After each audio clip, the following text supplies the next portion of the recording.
Hey there, it's Ryan, and welcome to today's warm seascape lesson. We'll work on clouds, waves. It'll be a lot of fun. And before we begin, I will run you through our materials.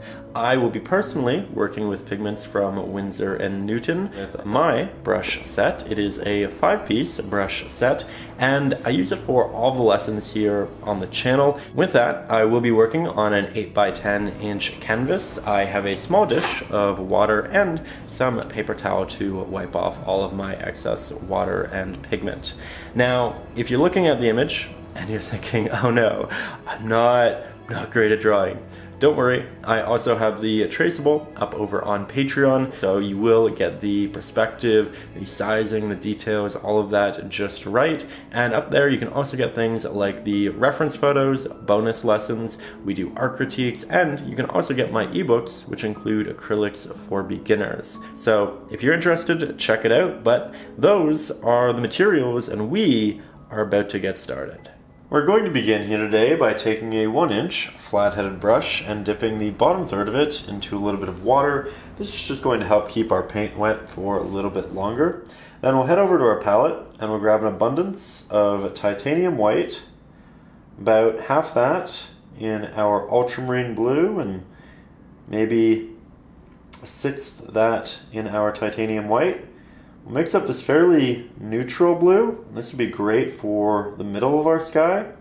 We'll mix up a second pigment, which will be slightly darker and quite a bit more saturated, and this will be for the top.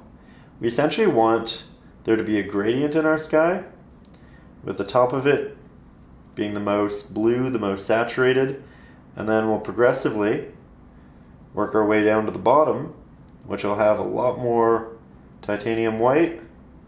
Will be significantly more desaturated, so less blue, but it's essentially where the light's going to be coming from. So once we have these three pigments, let's start applying them. I will be using the same large flat-headed brush because it's great for applying large amounts of pigment. As you can see, it is a great deal of surface area to work with. But in addition to that, it's great because it has these nice sharp edges that allows us to cut around the drawn-in clouds. So we don't have to worry about redrawing it too much. There will be portions that we're going to probably overlap, and that's a-okay. But the more we can keep on the canvas, the easier it'll be for us. So, as you can see, we're moving up to just about the halfway mark in the sky with the brightest first pigment. And that's going to give us the bottom area to be bright, which we want, but it's also going to give us an area to blend with. So once we have that applied, I'll grab our medium value in hue. Before I really do a lot of blending, I'm going to just apply it to the top. That way I don't dilute the pigment before I get it nice and up high. If we were to mix it right now, I'd essentially be taking this blue and I'd be putting brighter spotty areas at the top here, and I don't want that. So once we've applied that, then we can go in and we can do a bit of a blend. I like to do it in an X-shaped pattern with my brush. That way not only do we blend horizontally, but we also get the larger vertical blends going on too. And then we'll switch to our brightest, rather our darkest, but our most saturated pigment. And we'll just run this atop the sky. Again, I'm not letting it touch our last application just yet. And then once this is all applied, then we'll head down and we'll start that blend. You might worry about dry time as we are working with acrylics, but because our brush is nice and damp, we extended the wet life of our paint and it's making this pretty easy. Now I'm just going back and softening a lot of those applications with a horizontal stroke, like so.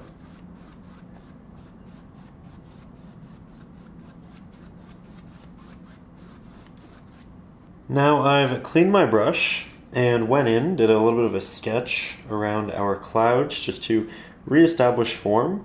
Now I'm going in with about half and half, Naples yellow and titanium white. This would be a good first pigment with a hint of our cad red. I really don't want much in there. I do want this to predominantly be a bright yellow mix, but the added warmth will be nice as well. For the actual application, I'll be switching to a filbert brush because it has some good rounded edges, nice and soft for our clouds. And with this, I'm going to work my way around the edges of the clouds. For the most part, we're going to have fairly opaque edges. However, there are some areas that kind of drift off. And with those, I'm going to apply less pressure. And in doing so, I'll have a softer, more transparent edge. This will make the clouds look a bit more diverse, a bit more interesting. Here we're doing it quite a lot. And we don't want our clouds to look too solid or too thin. I think there's a great middle ground, and by being selective with our edges, we can really create something nice. That said, this is essentially just an outlined base layer. We're going to need to go back in and add a lot in terms of our depth.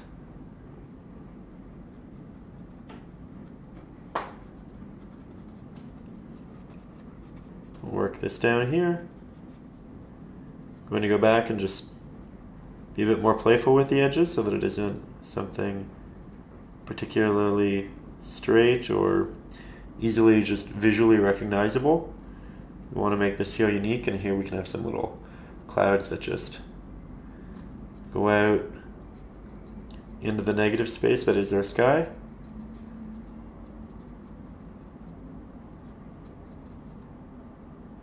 Love that. Let's get you a bit closer again. Now we'll just double down on some of these edges. We will need to do 2 layers when we want a hard edge because acrylics are innately semi-transparent and the blue will show through the Naples yellow. It's also important that we do use a Naples yellow for this and not something like a lemon yellow or a cadmium yellow, because those pigments typically will look a bit green with yellow underneath, where this won't do so. So it's just a lot safer.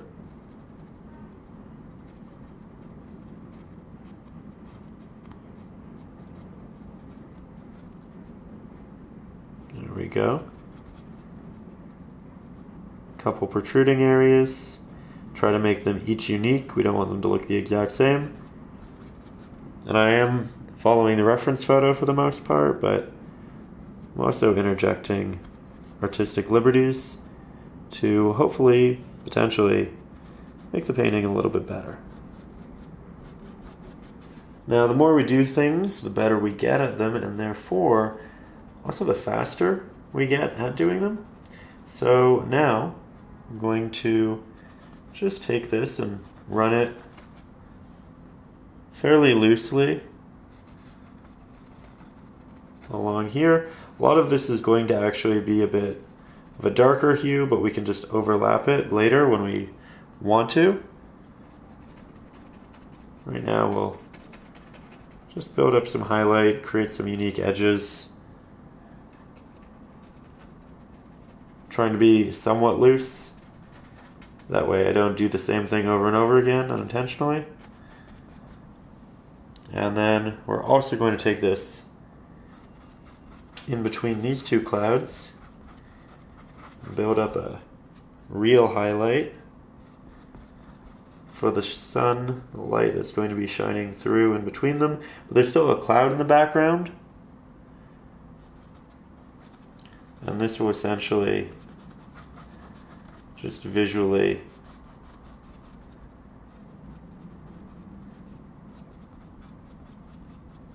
show that there are multiple layers of clouds. Now I do want to build up those midsections, so I'm just going to double down on the titanium white in our mix. Maybe go with a hint of our cad yellow for the first time to interject some extra saturation. We don't have any blue behind this pigment, so I don't have to worry about it turning green. And I'll just let that dissipate out from that central area. We'll also do so here, applying it in the middle, taking off the excess pigment, and then let me just blend that out. Let's go brighter again.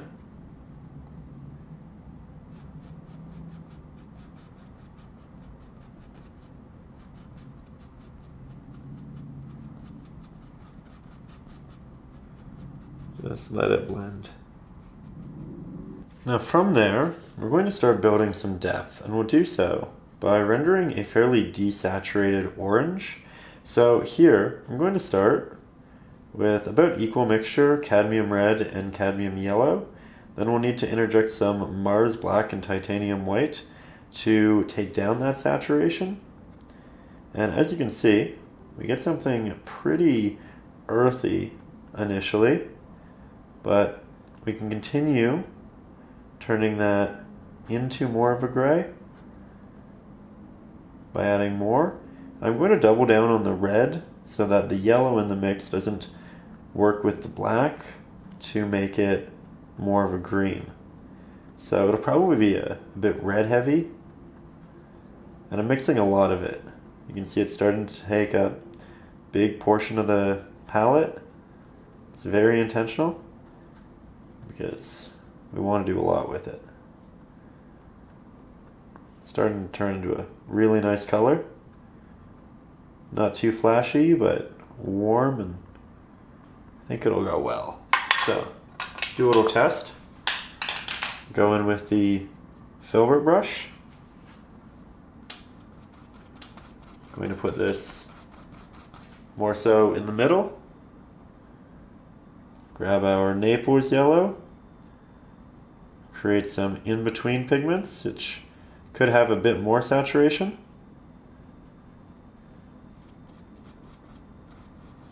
Work that along some of these edges.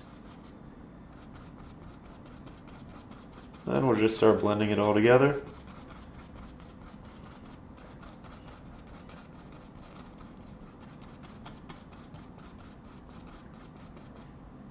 Now let's go back to really Naples yellow heavy mix. Start applying that along the edges.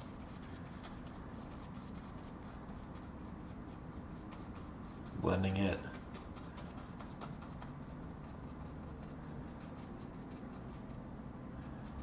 Nicely through. And then we'll use those soft corners to do a lot of refining in the clouds.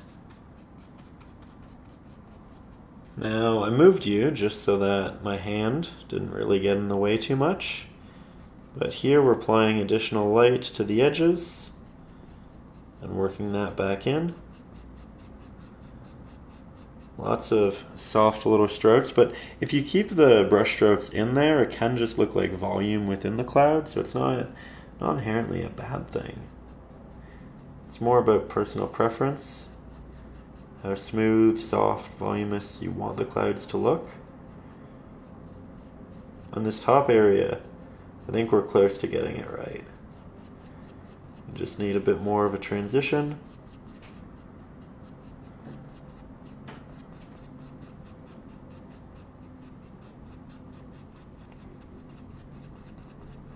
There we go. You can see that the pigment as a whole is no longer as dark as it once was. That's a good thing. We just made it as dark as we did initially so that we would have room to play with it in the way that we have. You can see that I'm just continuously going back to those edges once they start to dry a little bit. And I do wait till it dries a little bit so that it's malleable again. And I'm not working with too much paint, because when you have too much paint on there, it can be a little tricky, right?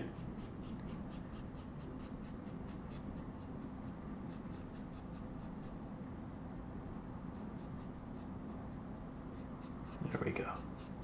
Now we don't want to stay too close for too long, otherwise it gets really easy to hyper focus in a way that we don't want to. So I'm going to take a step back. I'm going to make this a slight bit more orange, and we'll just do a little test in here. I think this will be perfect. We applied the pigment to the canvas, this darker pigment initially, with the smaller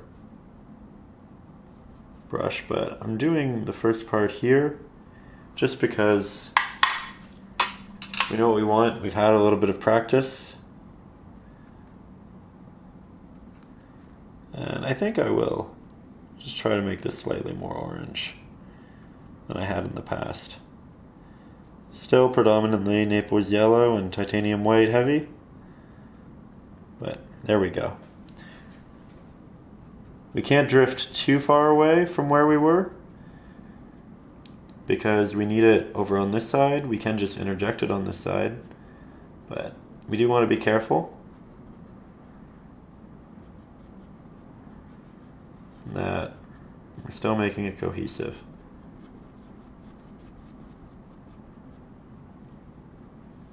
Now we know what colors we want. It's much easier to find those values and hues on this cloud, as you can see.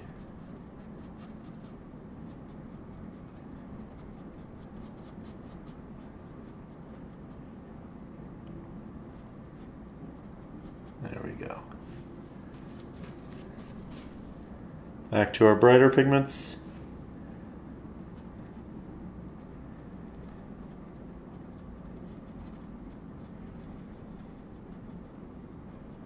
It'll be brighter towards this area because that's where the sun is leaking through.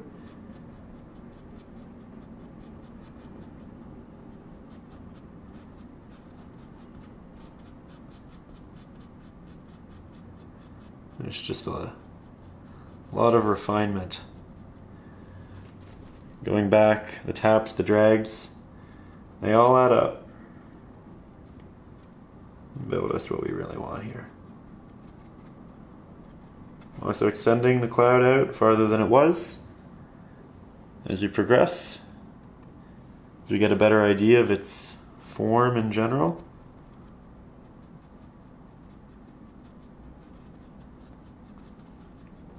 Really like that. I think that's a beautiful area.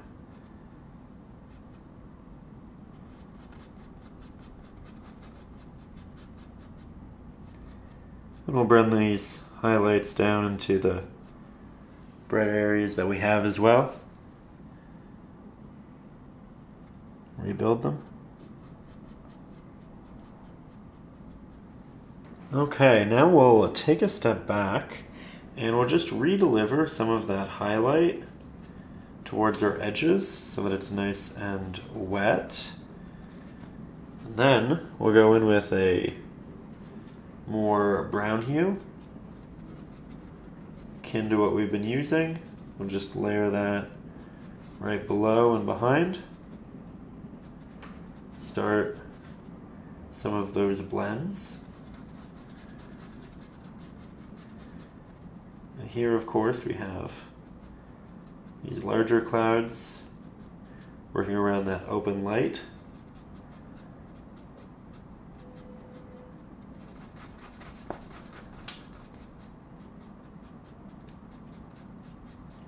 Holding my brush fairly close, which is something I don't typically love to do, but these areas can be a little complicated, so I want slightly more control and holding the brush more like a pencil than a brush can help.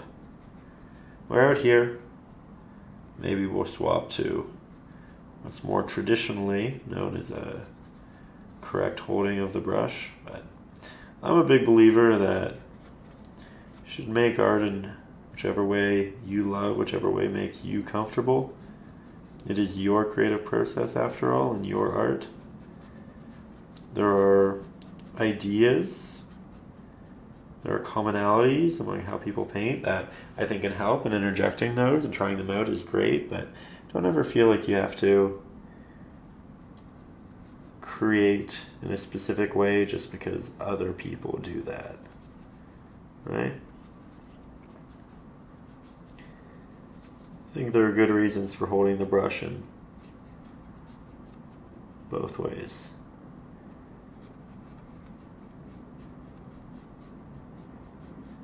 There we go. I think we'll also tap a couple little openings into this cloud. Maybe through here. Just make it a bit more interesting. Do a soft little feather along the edges. Keep the middle portions nice and dense.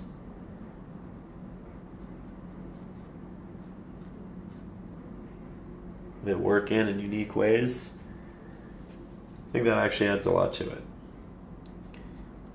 That said, again, what we're really working on is the bottom portions.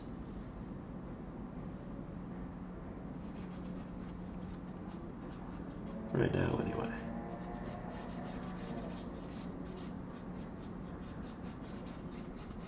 It's going to be quite a bit of a separation in these bottom portions because we're going to have an opening where light streams through. That'll be right through here. So I'll just sketch around that right now with the pigment.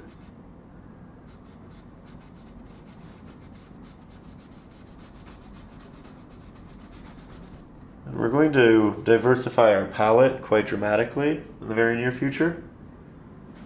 Just trying to establish a base, something we can work off of.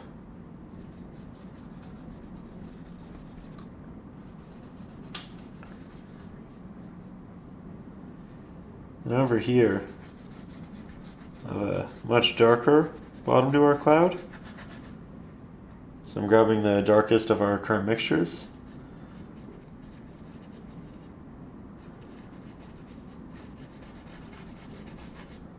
And then we'll grab more of the transitionary pigment, just something a little bit brighter.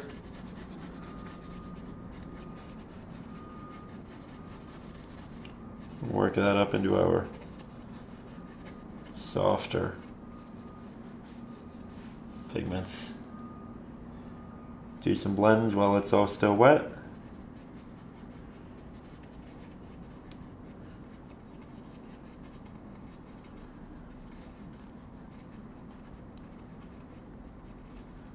Trying to show that light is hitting the left-hand side of these, and then it gets darker as you move towards the right-hand side.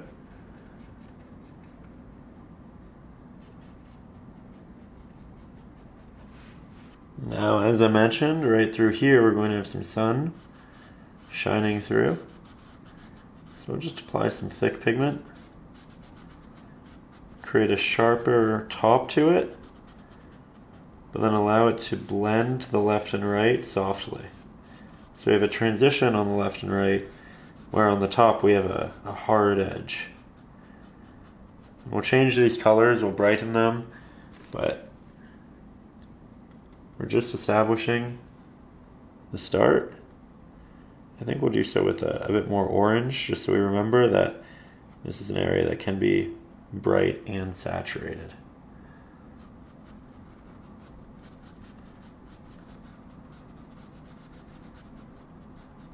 There we go.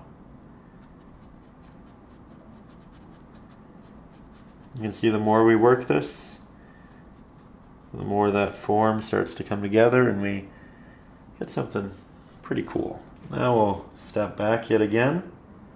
We'll create something in between the bright and the mid value for right under here.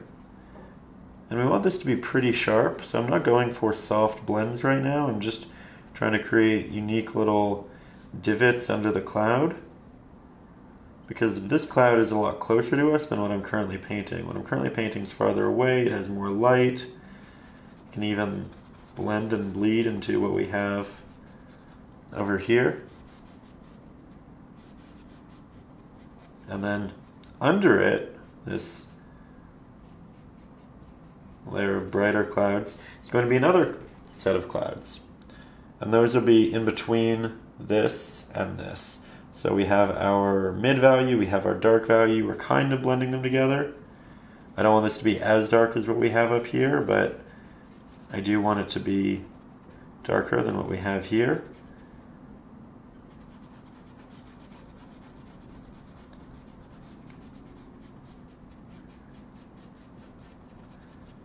Try to make the tops of it pretty unique. Looks somewhat abstract right now. That's okay. It's part of the process. Now, while all of that dries, I'm going to switch to a smaller liner brush. I'm going to grab a hint of titanium white and our brightest mix. And here we're going to interject some extra light into the areas that are highly detail oriented and in the openings in the clouds. So we essentially have a couple of areas to take care of, all of which within this region though. So we have this area, we have an opening right here, we have an opening towards the bottom. We just let this light spread out, blend to the left and right as we did before. And we build this up until we feel it is quite bright. I'm also going to interject this into the openings, which we created earlier with a much larger brush. Going in with this should make it much more intentional in application. Should feel significantly more clean. We're also going to step back, and I'm going to apply it to the areas that up here are going to receive the most amount of light. Now we don't want to do too much of this, it's kind of our special popping pigment. Really implies light. If we do it everywhere, it'll lose what makes it great. Though it's also worth noting, this pigment right here isn't exactly the same as what we have here, because we've applied this over many lighter layers, and we've slowly had time to build that up, where this will all be slightly darker by virtue of being on a darker backdrop. It isn't significantly darker, but it does make an impact, and we want it to. So here we're just working these highlights out and around.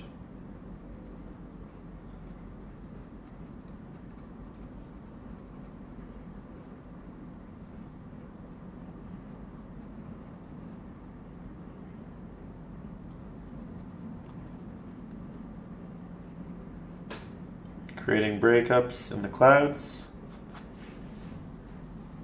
I like that. I like that a lot.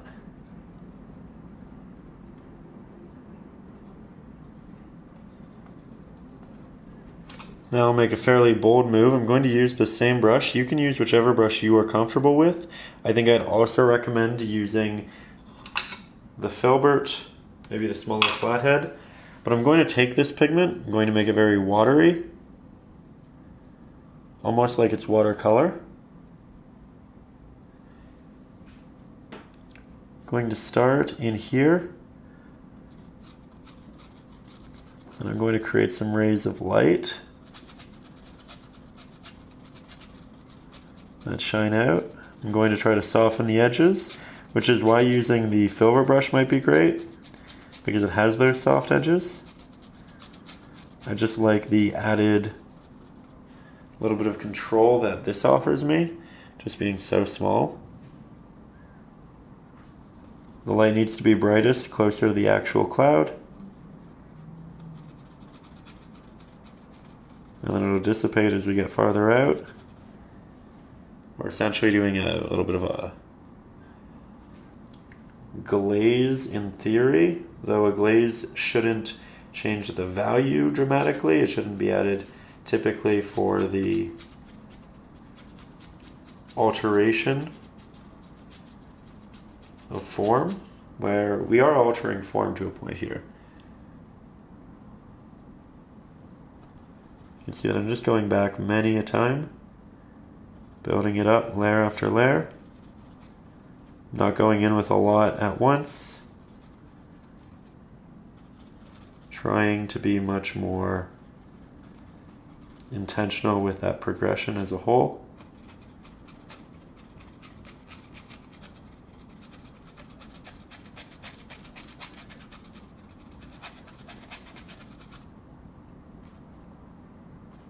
I'm just using water at this point to move it around.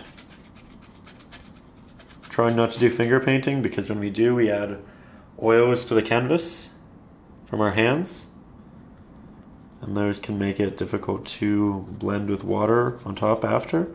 You can clean your hands extremely well and then do it, and I might do that, but I think for the most part we're actually in a really good place.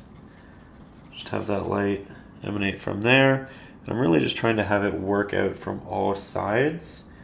A little bit less on the left-hand side here, but we can have some as well.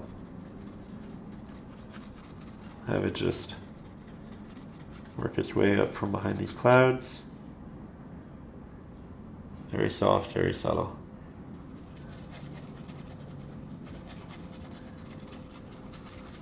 Really gives it a glow once you get it well around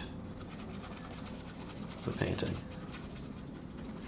Okay, now it's time to build some more blue, darker hues on top of this and create an additional layer of cloud, an additional layer of depth. And we'll do so by grabbing some of our ultramarine blue, about an equal mixture of our cad red. We'll desaturate it with Mars black and titanium white, and we'll use about triple the titanium white to the Mars black, just like so. I do want this to be a red heavy mixture, and I don't want it to be this purple. I do want it to be a bit more desaturated, so we're going to continuously go back and forth between the Mars black and the titanium white until we get something significantly more gray, but that still has the same spirit as the initial mix. And this should be darker than what we have here, but not by a lot. So we can kind of mix right beside it.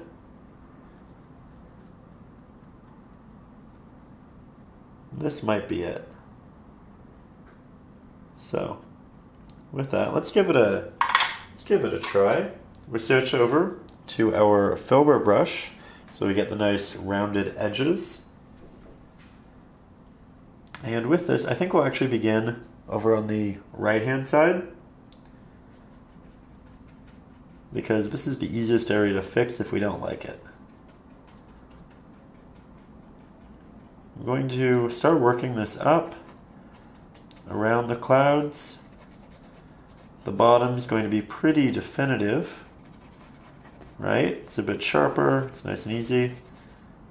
And I'll get the majority of this pigment off of my brush by working through these big areas, and then just using that same brush, a bit of water, we'll do a wet and a dry blend.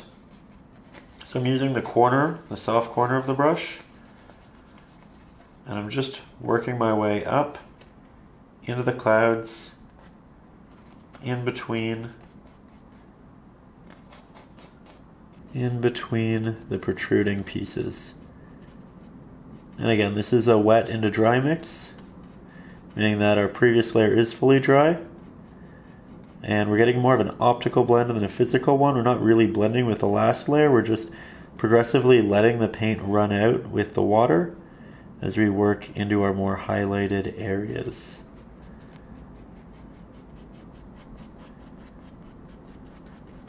Trying to make this nice and soft. If we accidentally make some of the brighter areas too dark, don't worry, it's very easy to go back and re-add that highlight.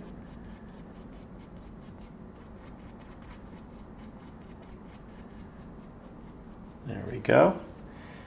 Now we definitely made that a little too visually monotonous.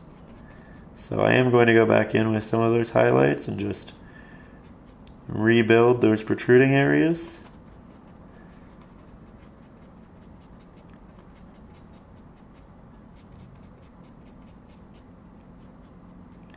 Getting some nice volume in here now.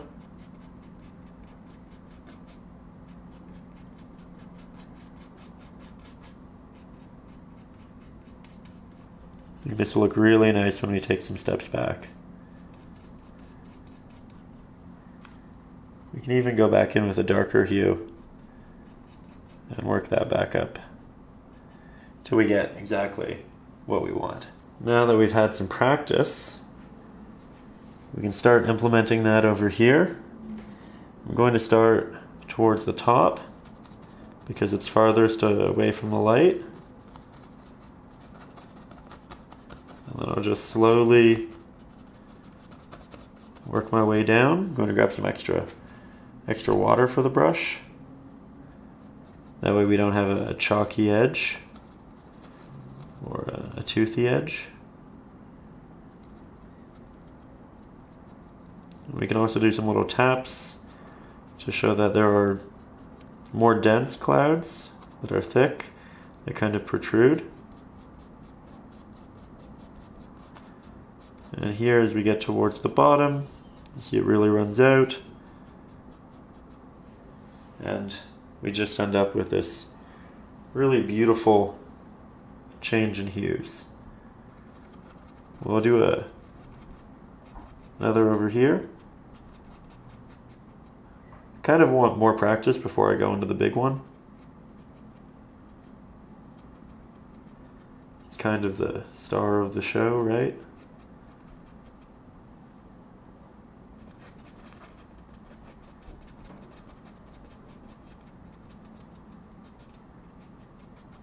We can also use a liner brush to make some of this a bit more intentional in a little bit. And looking at the reference photo, I'm seeing some protruding pieces that I really want to incorporate. I think this, in addition to the more Naples yellow protrusions, works extremely nicely. Having both of them shows a real diversity in cloud. That's wonderful. Okay, good. Let's add some to the bottom of this. To the bottom back. It's more on the left-hand side, as you can see. It's much brighter over here.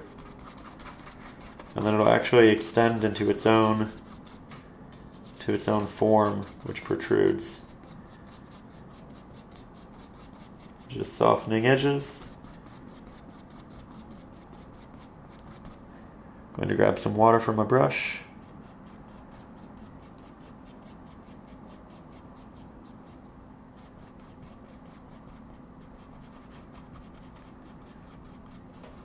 Remember, if we go over the areas that are very bright to too much of an extent, it is okay. It's not difficult to walk backwards.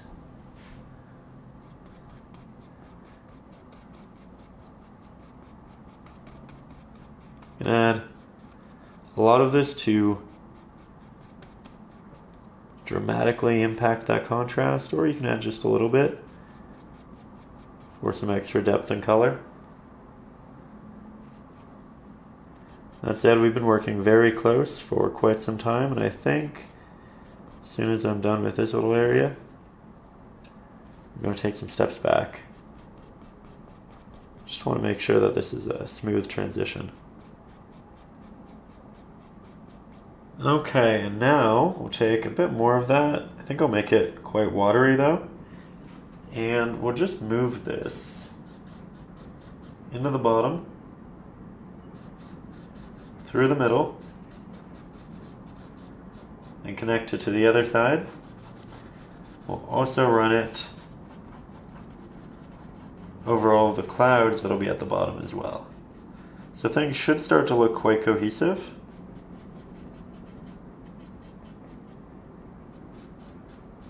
Have it dissipate as we move in.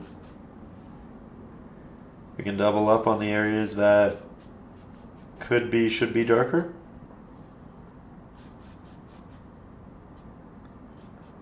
Smooth out some spots.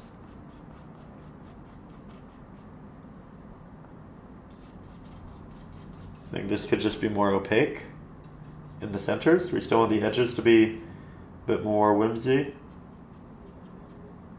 but that'll work well. And if we don't like it, we can always go back over it with the color of the sky.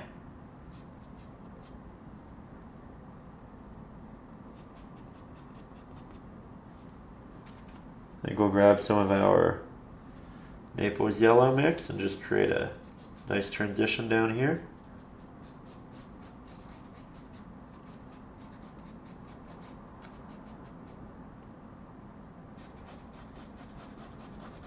I think that blend of the two is actually what we really want for this midsection.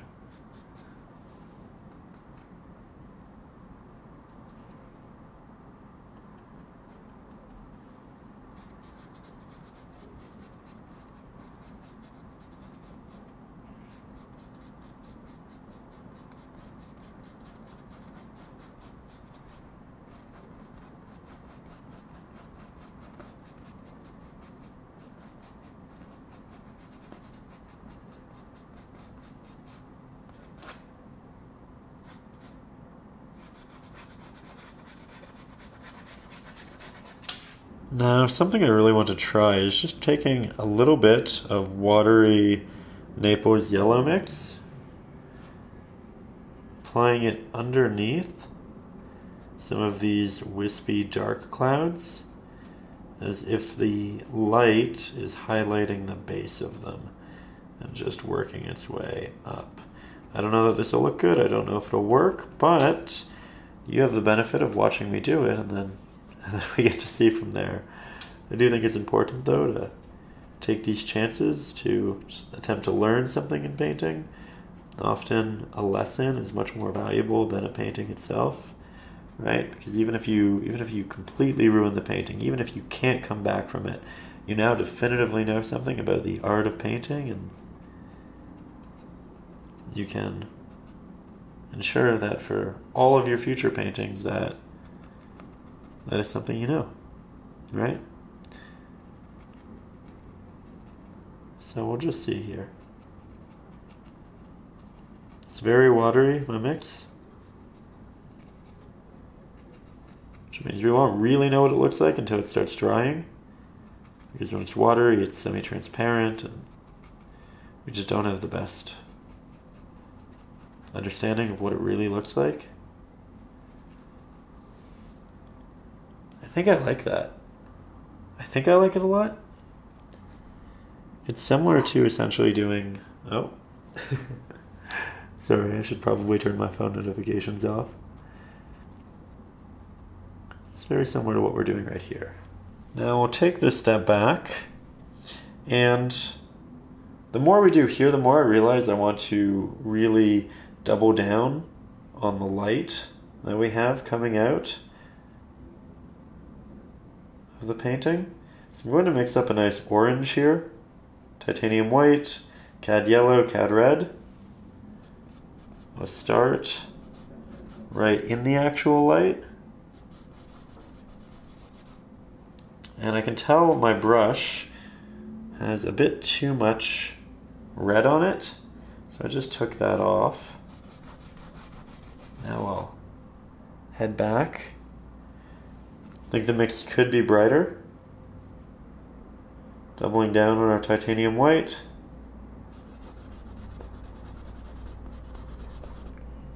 Hand might be in the way for a little bit of this, but I will try to make it not so.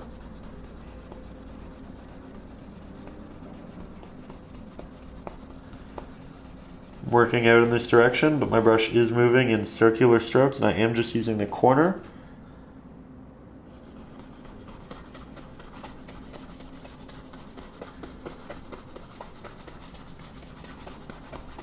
Get those blends wide.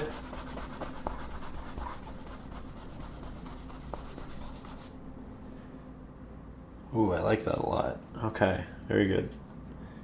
Let's do some over here.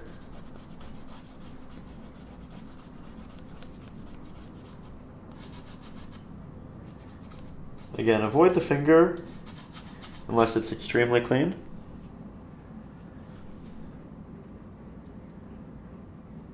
Just double down on the brightness.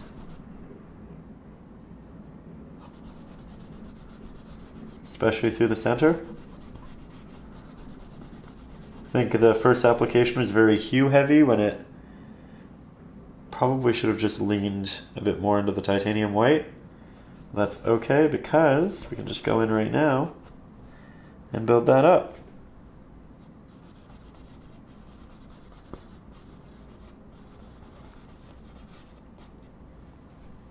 There we go.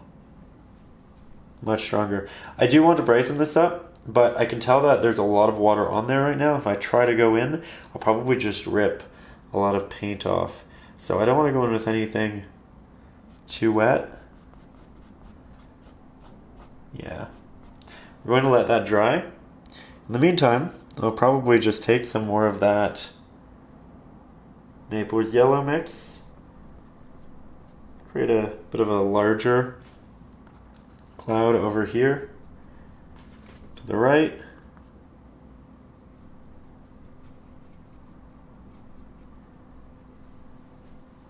Like that. We can do small ones too.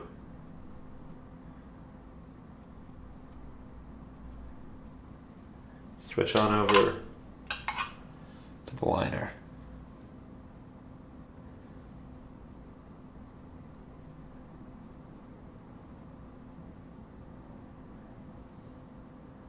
Good little additions to the painting.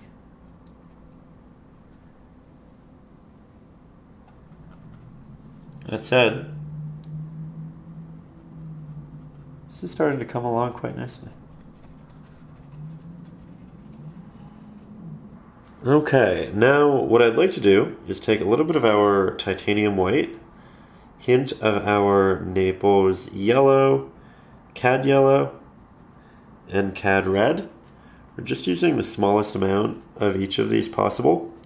Then we're going to grab some water. We're really going to thin this mixture to the point where it is like watercolor.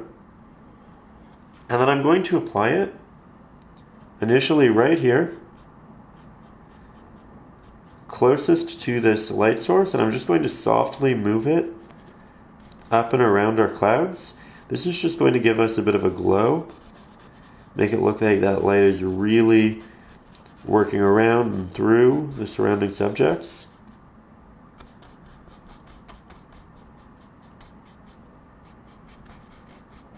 And I think when we take a step back, it'll have a really big impact. We want the majority of it right here and through here. And go in a couple times.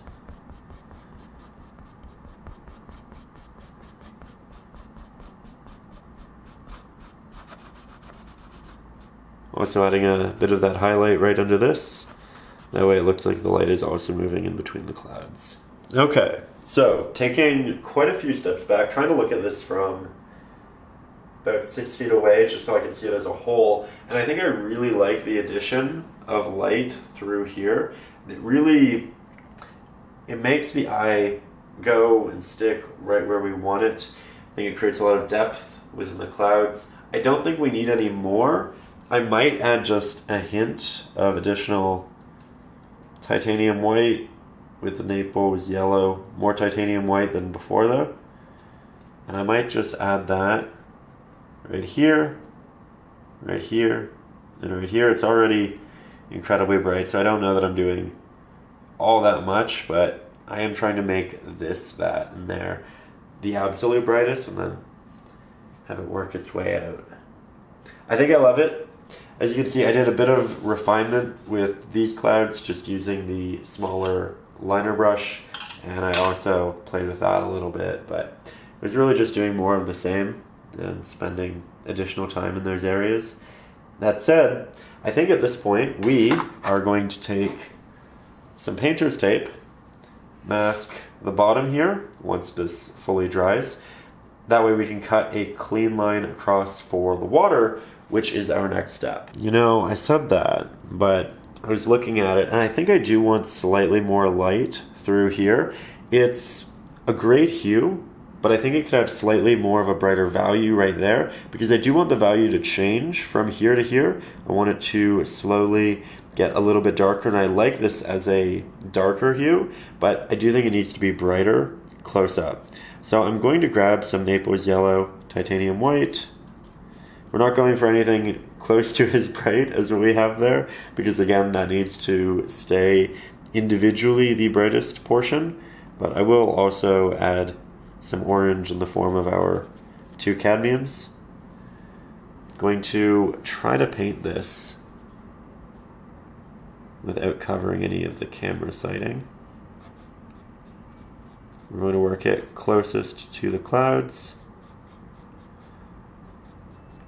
and we'll just have it dissipate on our way up. In the background, you can probably hear my alarm going off. I got up extra early this morning to do some painting, and glad I did. Alright, now I applied the painter's tape after this dried, so when we work our way across we'll have a really clean horizon. I am going to be using the larger flat-headed brush because we have a lot of surface area to cover, and we are going to begin with a base layer. So for this, I'm going to start by just mixing a nice gray. I want it to be quite a dark gray, so emphasis on the Mars black, and we need a lot of it. Everything on my palette has dried, so I'm not worried about what's underneath. And now we're going to interject quite a bit of our ultramarine blue. Smallest hint of our cad red, just so it's cohesive with the colors in the sky, but it's incredibly minor.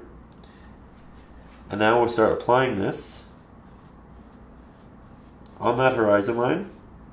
See, I don't have to worry about making that edge sharp and straight because I know it'll be that way.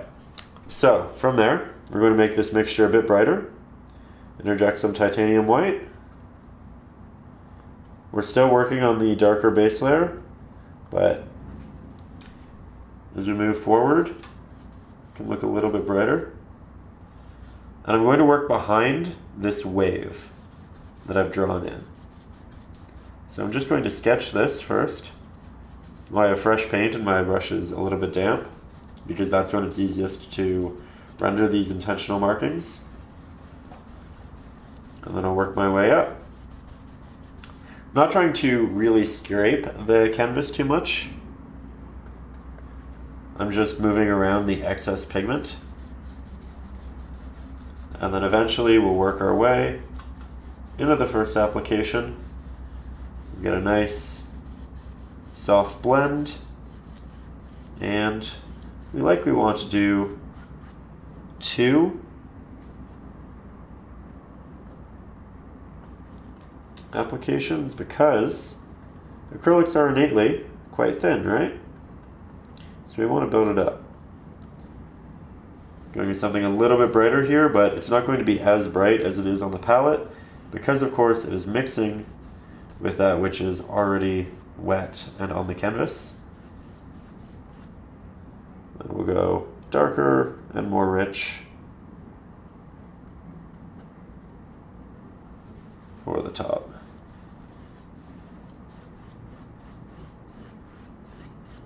Then soft strokes, just to remove brush strokes. Though if you do have brush strokes in here, it's really not a big deal because it will actually just look like moving water. So it's kind of actually a good thing, you know? It's texture. Let's put a couple in there. Now we'll get a bit closer and we'll mix up a slightly brighter variant of that which we have. And this will be great for beginning to establish light and reflections in the water. I'll be switching over to my smaller flat-headed brush. And with this, we're just going to do extremely tiny tap and drags. You know what? I'll get even closer. There we go. So with this, we want movement in the water, but we want it to be incredibly subtle. So I'm going in, I'm applying as little pressure as possible, that way I get the sharpest marking possible. The more pressure we add, the more we expand the bristles on our brush, and we don't want to do that, right? At least not until we get closer into the foreground where these highlights can expand. So right now I'm trying to leave space in between a lot of these markings. It's that contrast that'll let this stand out and be a strong subject. Now I need a bit more water on my brush. We don't want too much water on the brush because we don't want this to become too semi-transparent. We do want it to be a fairly opaque application, but the water is going to condense those bristles and it's going to allow us to create the sharp markings that we need. So it might be one of those situations where we just go in with more water than we really want, and then we go over it in a second to third layer. You can see that while it's wet, it looks great, but as it dries, it might not be as bright as we want. Now as I get closer to us, you can see that I'm expanding. Markings are getting larger, at least in terms of their horizontal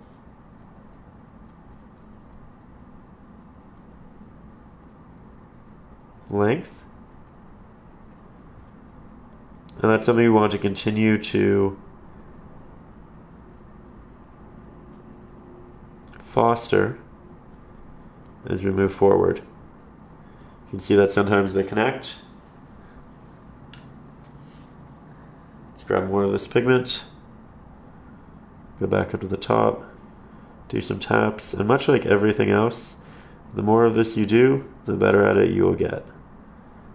I don't want to go too far though, because I know that eventually I meet the more golden highlights in the water, and that'll look beautiful.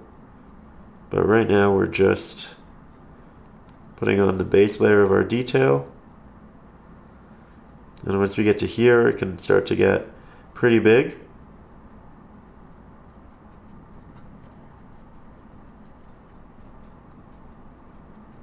And they start to have a bit of a movement forward, as if we're going to reach into that wave. Stepping back, you can see layer 1 is incredibly subtle. That's really how it's meant to be. And at this point, I think what I'm going to do is I'm just going to run my brush all the way across the canvas and essentially take what we just did and continue moving it forward. Now we're lucky in that the right hand side, as you can see, has a larger protrusion in the middle, so we don't have to do as much of this tap and drag effect, though eventually this does become quite cathartic. You can kind of enter that flow state of creation, which is really nice. And you know what, I do think, just because it's as subtle as it is, I am going to work this into the areas that will eventually be highlighted, and I'll just build my highlights on top of it. Typically that might be mildly concerning because it does have a blue base, but so does what is underneath it.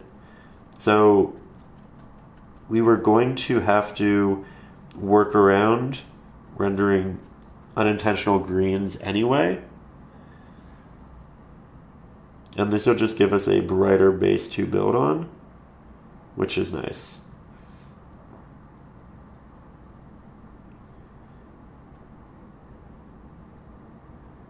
Here I have a bit more pigment than I do water, and you can tell because the markings look larger.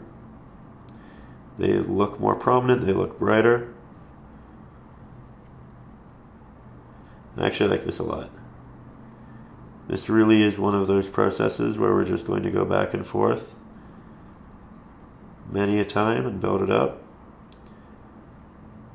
Remember that the markings do get bigger.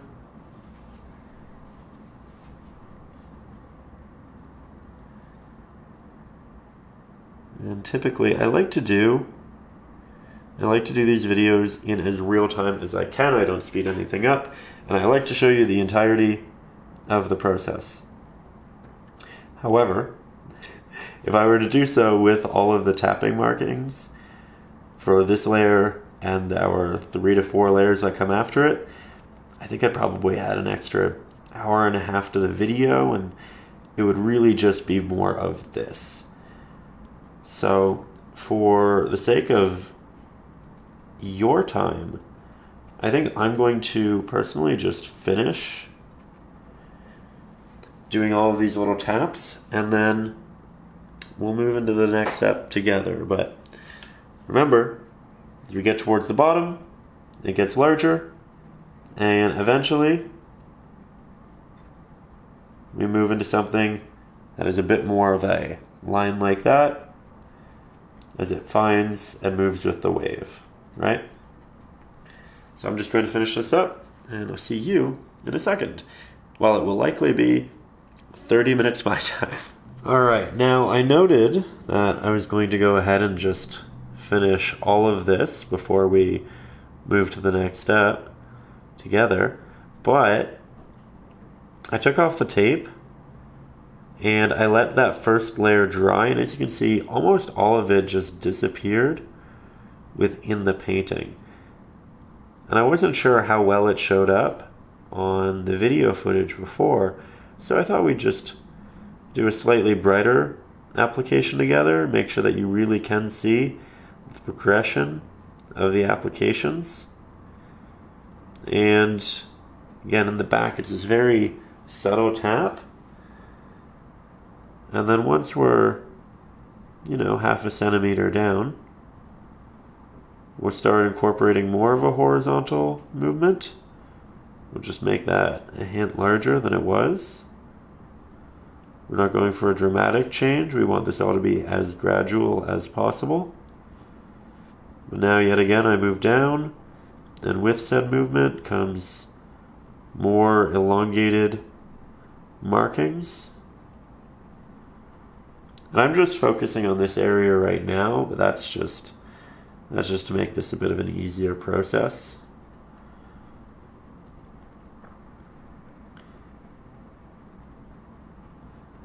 Now we get closer, I get more horizontal. I'm also pressing slightly harder with my brush because I want less negative space and I want more highlight.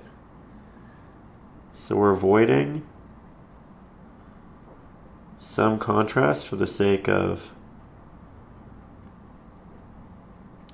visually brighter and more notable applications. I'll just move these up a little bit, create that realistic transition. And then as we get to the foreground, I will push this forward on that angle. I know what I'm saying is probably a little bit repetitive, but I hope you can see it significantly better. We'll just move slightly to the left here. Again, the top is a tap. It's the softest tap we can make. And then it turns into the softest, smallest horizontal marking we can make. You can see how I'm getting faster with it. We're finding our comfort level. We're entering that flow state. Now, more pressure.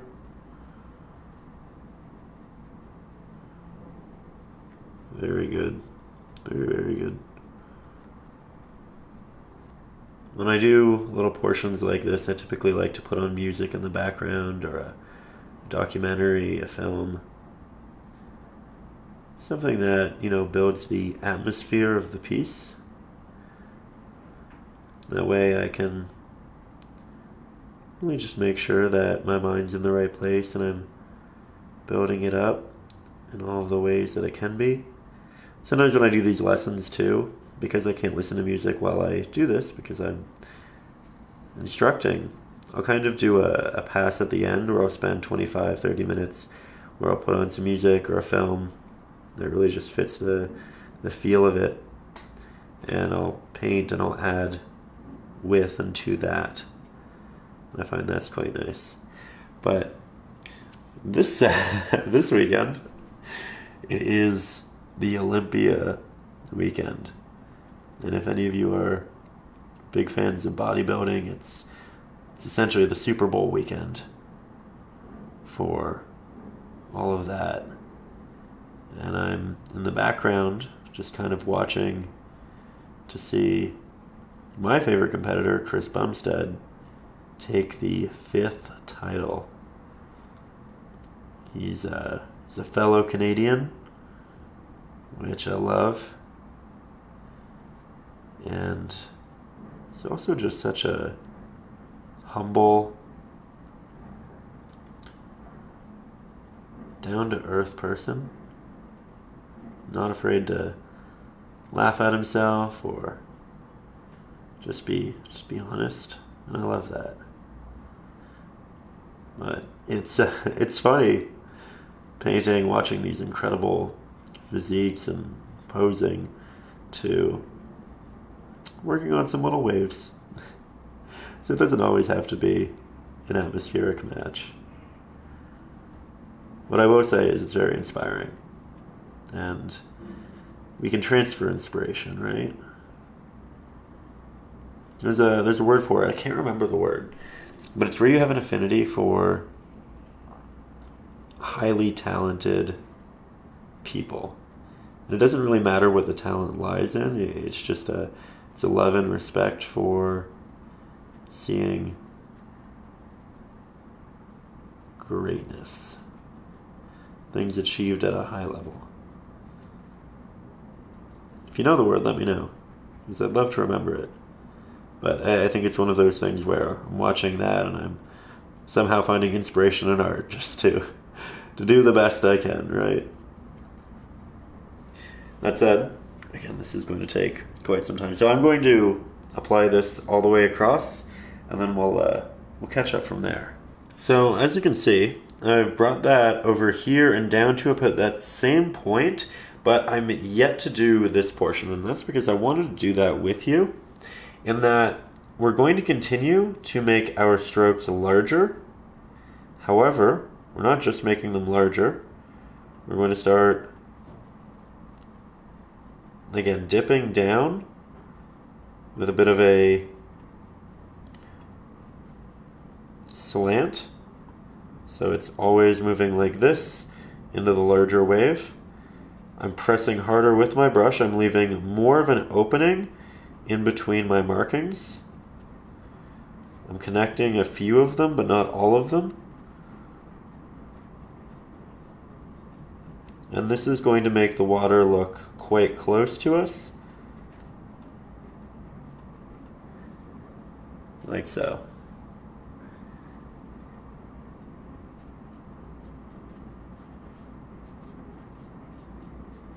And then it eventually evens out into that more horizontal marking that we were doing just above it.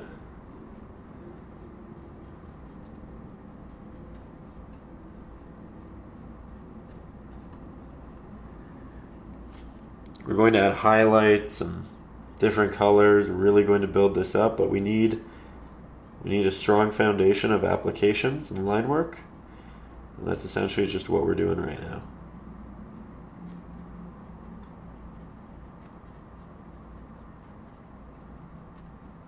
It'll look really nice when we have the highlights from the sun, but also when we have the wave that's right in front of it. It'll feel like it's really just working cohesively at that point. Right now I have all of the markings in. I'm just highlighting the prominent ones, my favorites.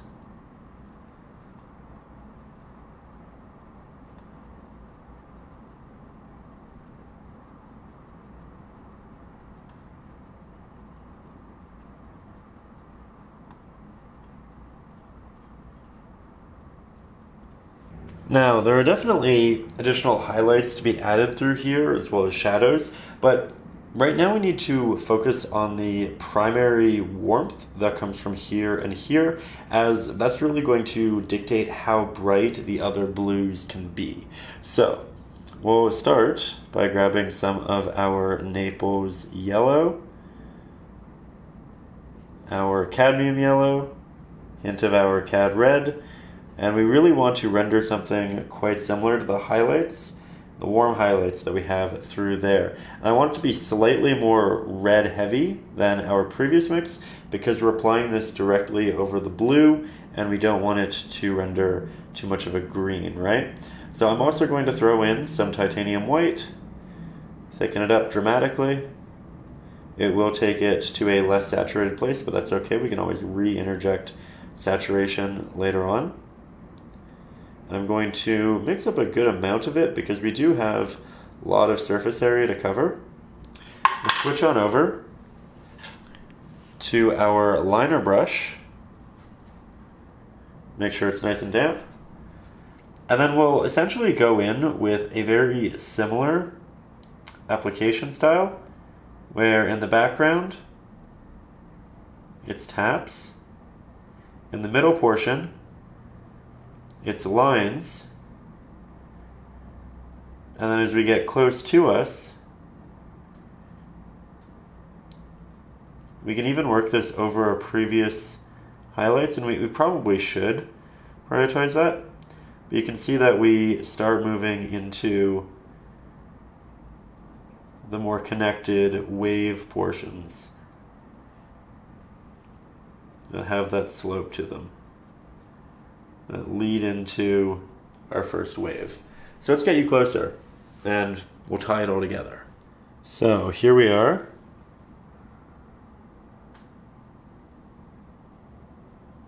Lots of taps on the left and right.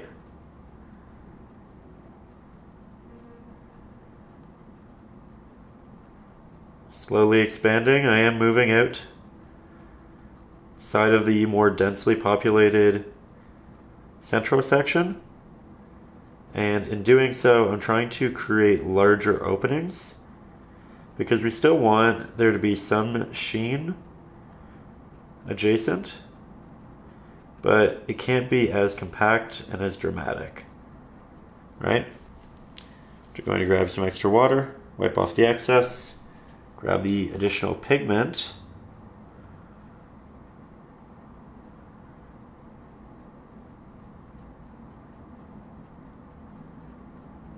You can see how my markings are starting to get tighter.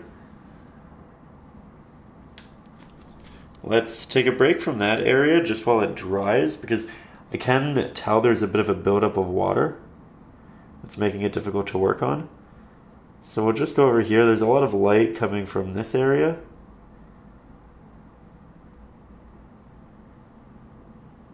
And these will have kind of tiny bridges between them.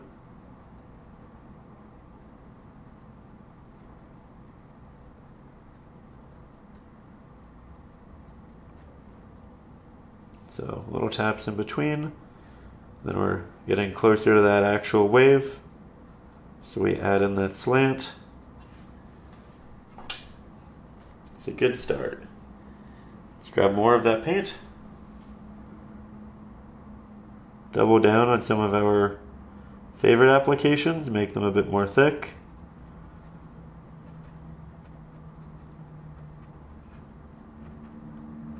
Start expanding in areas where it makes sense. That's why we do the little taps as well to the sides. We can see just how far we can kind of create these extensions.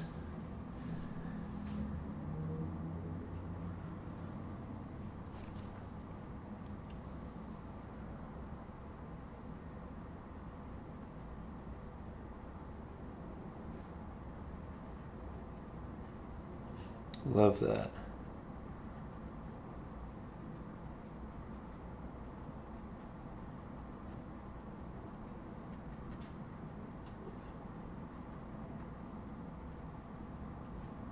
Okay, now that this has started to dry, we can go back to it. and build that up more.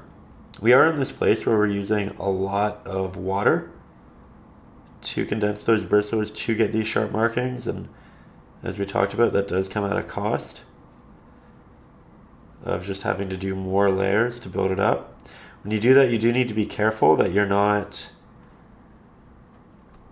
accidentally making your markings larger every time, simply by trying to cover up the old one and the entirety of it. Sometimes we leave edges to be undone to a point, and that's okay. Now we are going to find the real centers. We're going to condense those to a greater degree, and you can see that every time we do this, we just fill it out a little bit more, taking away the openings to a point, but very slowly. This isn't something that we just dive into, it's something that we feel out as we progressively work on the piece.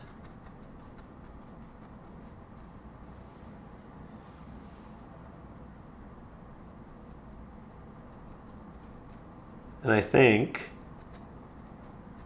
you should probably take a step back and just make sure that while we're adding this detail, it feels right holistically. Stepping back, I like it. I think we played it very safe, which is good. There's room to expand. In addition, though, I can tell that I want it to be a bit warmer. So I'm going to interject more of our Cad red into the mix. Rely slightly less on the Cad yellow. We still want it to be an orange hue, not a pink. So the Cad yellow is important. But you can tell the difference between this pigment and this pigment right there, right? I think that'll do it. So we'll grab our liner brush, that new paint, going to go back into the center. I can immediately tell I like this better. So I guess the takeaway here for you is when you jump into this, probably go in with a slightly more red heavy mix than a yellow heavy mix.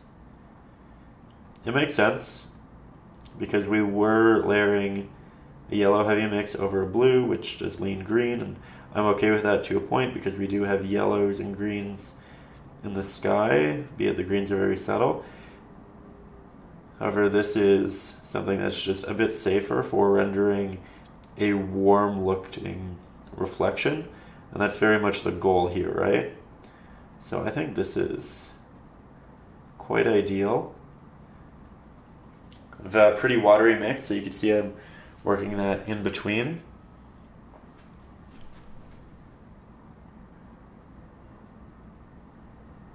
But now, less watery mix and our opportunity to create something a bit more distinct.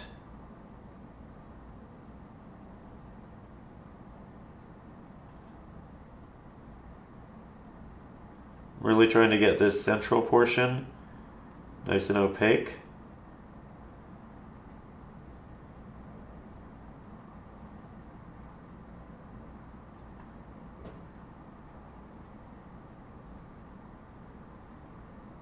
And again, we played it pretty safe, so now we can expand somewhat dramatically.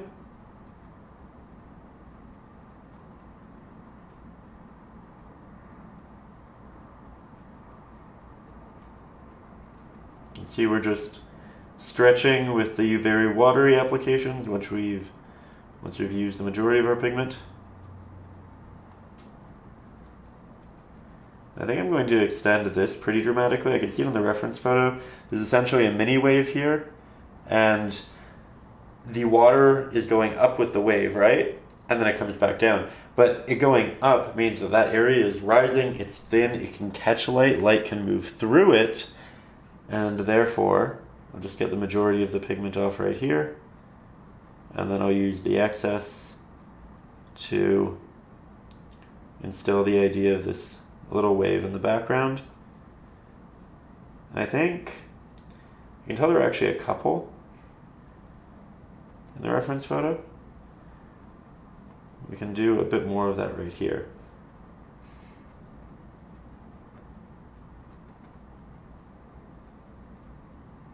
We can see that little darker area, which we can re-interject later as well, just with darker paint, but it's nice to establish it now.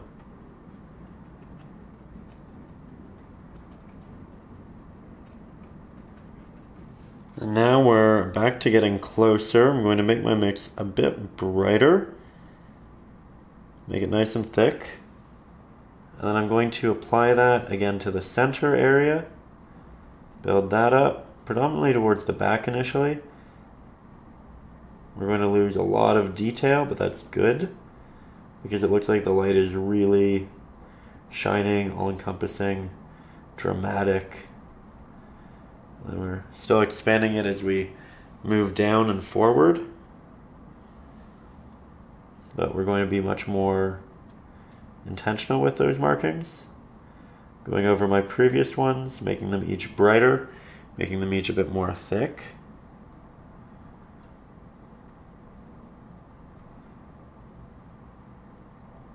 This really will be a painting of patience, because we're doing a lot of the same things over and over again with minor variants. Kind of like that, actually. Just a little shine elsewhere. Let's do a couple more. Let's make them an appreciated, semi-common effect. Just a little part that's splashing up and catching light, right? I think we can also do a bit more of a bridge between these two sides.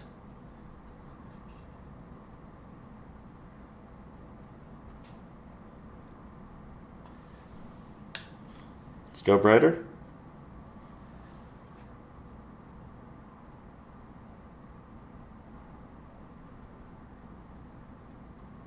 Building it from that central spot, same as we did over here. I think it makes a big difference.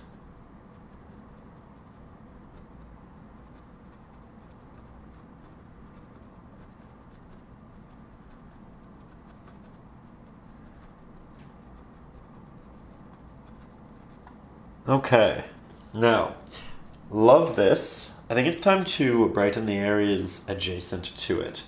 We'll begin with some titanium white, our French ultramarine blue, Mars black. We're looking for a brighter version of the blue that we used for the background. And we still want it to be a bluish gray.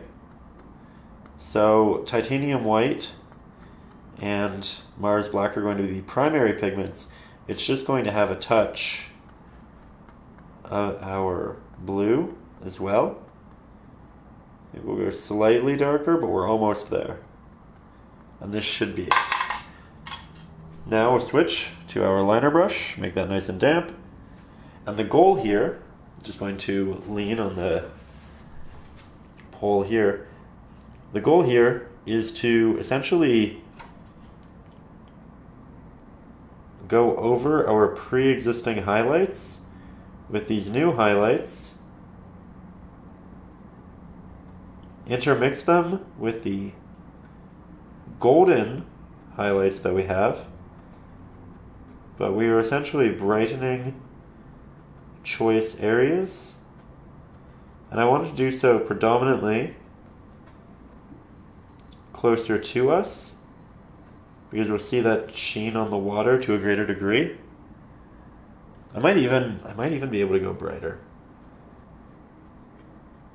We'll see. I want to do a bit with it first before I make that more grand call. Because I like what we have in terms of texture. And I don't want to have to redo that, but I would like to brighten it a bit. And it's just deciding how much. Looking in the viewfinder, you know what? We can go brighter. We will go brighter. More titanium white, French ultramarine blue, Mars black. This is now our reference point. Still need more Mars black than that. Adding it minimally so we don't overdo it. Blue, and oh, I think that's beautiful. Subtle, but beautiful. Let's give it a try. Back to the liner.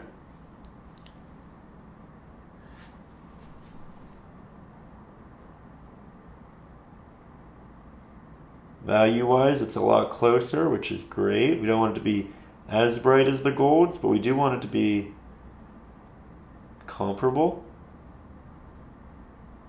We want to feel that real light,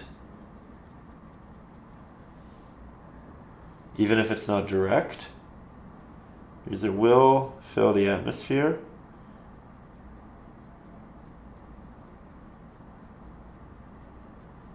Oh, this is so much better.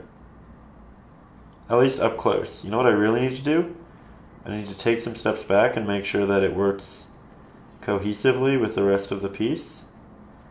But I'm just trying to do enough that when I do take those steps back, I can have a very honest look at it and discern if we did in fact go with the right value, the right hue, all of that. It's very watery right now, so it's not too opaque, it's not too bright. Oh, that's so much better. Okay. Taking those steps back, and I am relieved. In fact, I think we can even go brighter if we wanted to. Let's go over here for a while, because I do want to see it a bit larger. And this water is just closer to us, so our strokes can be larger, right? This will give us a better indication of if we really like it. I started on the right-hand side because we wanted to be careful. We wanted to make sure that before we approached this much more visibly notable area, it seemed correct, and it does. By the way, I'm trying to create a little bit of a shadow portion for the clouds in here, just a little bit. And that's why this area as a whole is a bit darker.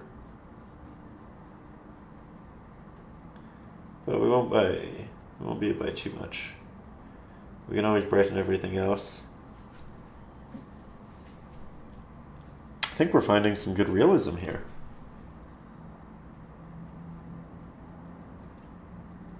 We've been exploratory together, and I think it's played off.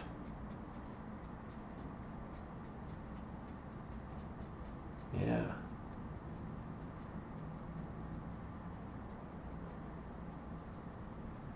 You see, the more I go over it, the brighter it gets. I'm okay with that, because I did want to brighten it anyway.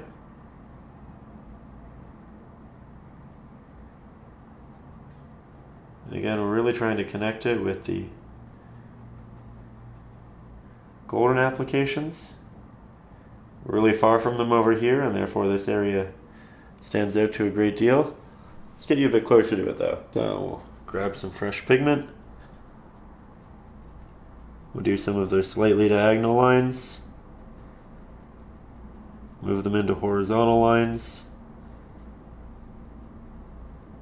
Move them into little taps.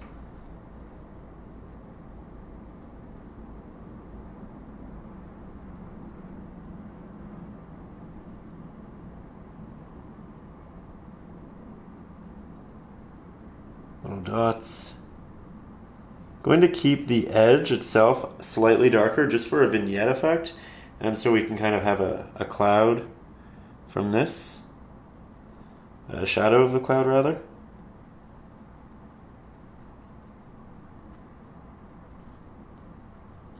And I'm just going to go over some of these areas again.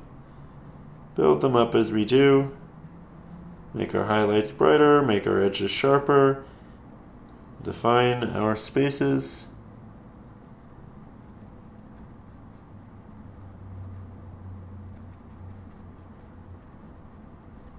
Now, typically, when we paint, we work in the background and we slowly work our way forward. That way we can layer our subjects on top of our background, and we don't have to work around complex subjects in the foreground. It just feels very natural in layering.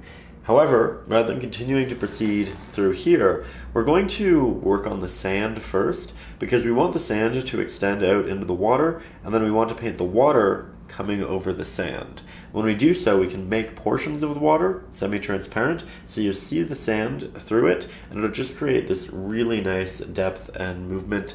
So we need to work a little bit backwards, and for this, I want my sand, my paint seems to have started drying, we need our sand to be quite dark initially, quite gray, work those two together.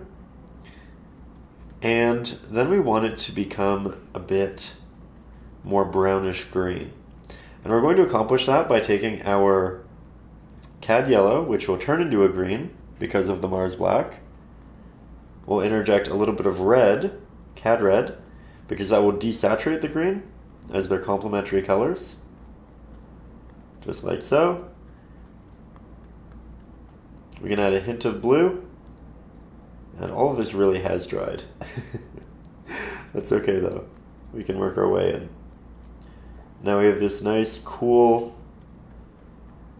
earthy, bluish green, which we use to start a base layer. I will want a brighter variant of it, but I think this is a great pigment to begin with. I'm going to work my way around a lot of the rocks that we have here in the foreground. As you can see, using the nice sharp edge of the brush. I don't have a lot of water on my brush right now, because I do want a fairly opaque application. However, if you're finding it difficult to maneuver, then you can interject additional water.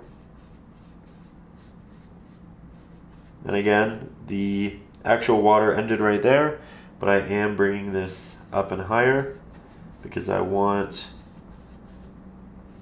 sand for the water to move on top of. Everything in the back here will have some level of water on top.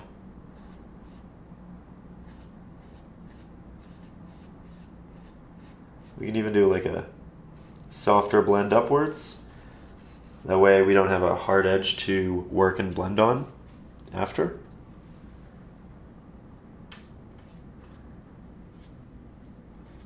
Continue finding our way.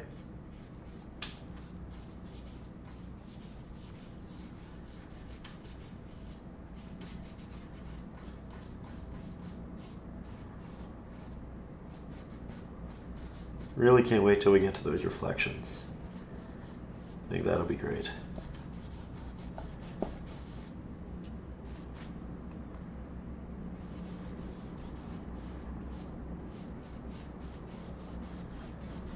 Okay, so we have our first layer applied and dried. It looks a little bit rough, to be honest, but that's okay. It is just the first layer. Now we're going to mix up a slightly brighter variant of exactly that. So titanium white, Mars black, a little bit more titanium white this time than the Mars black. We did have some red. We did have a good amount of yellow. We'll need to desaturate that quite a bit. And this one, as you can see, it's a bit more red heavy. We don't really want that. So we'll just double down on our yellow. We'll interject a bit of our blue.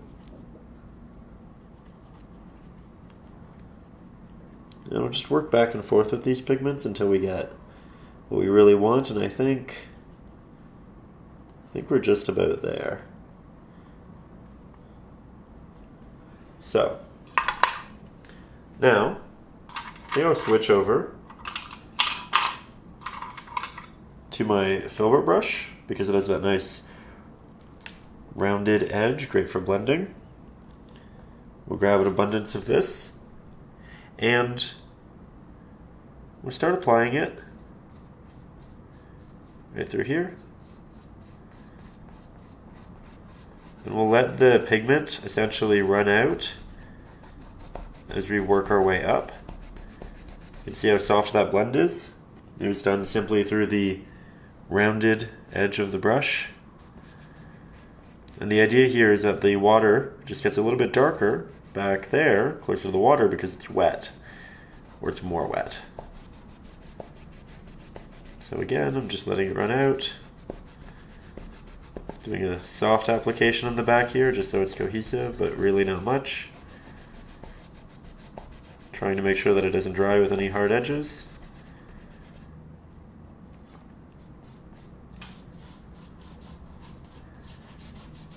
And I feel like just watching the ease of this brush in this situation, it's probably a good time to remind you that if you'd like to work with the exact same brushes that I am using, you can grab the same brush set in the video description.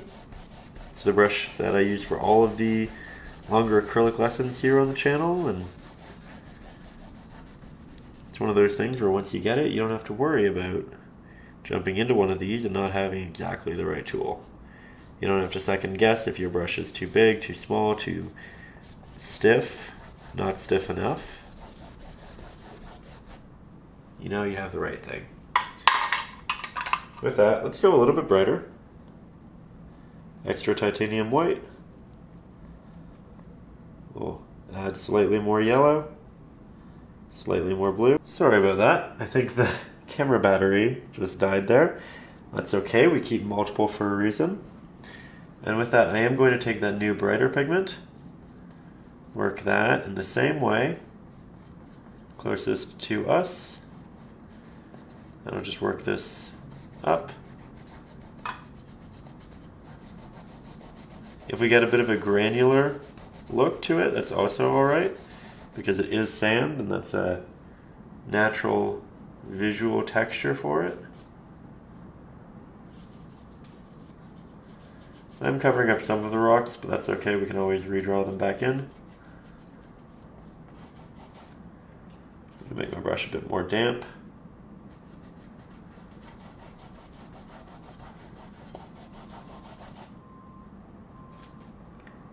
And we'll just make sure that we have a smooth transition.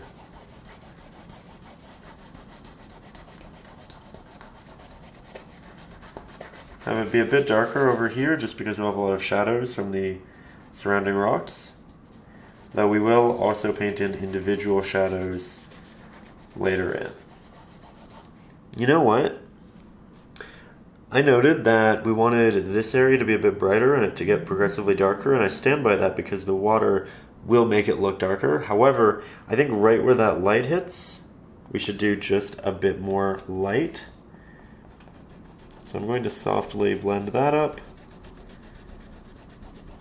Then I can get a bit darker towards the sides. And then I'll get a bit brighter through here as well.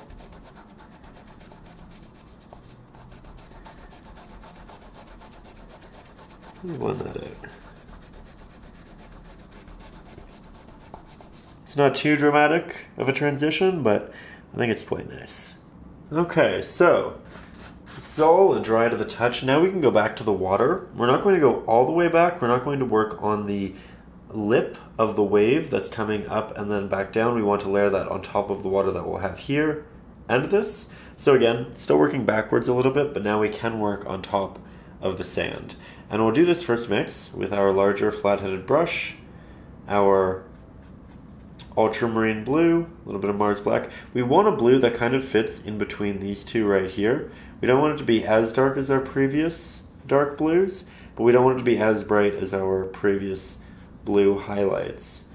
We also still want it to be quite desaturated, so titanium white and Mars black are playing a very heavy role in our current mix.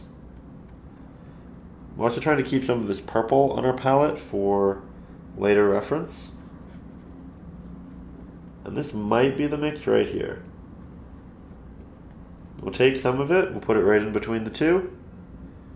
And I like it. I think it just needs to be a hint darker and more saturated.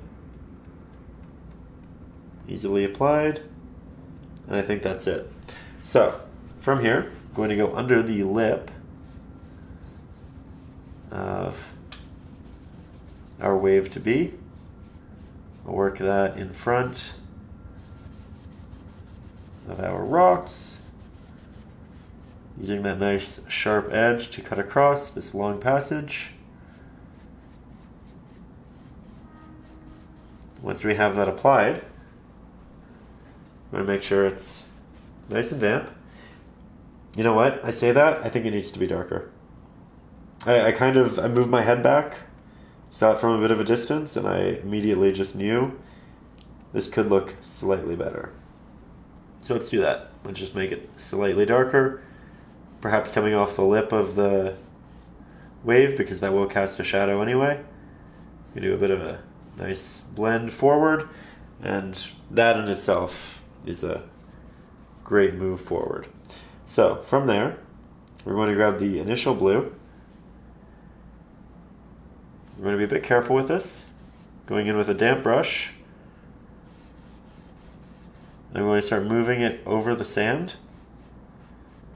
and just letting it dissipate as we move forward. I will be covering some of the rocks just for ease's sake.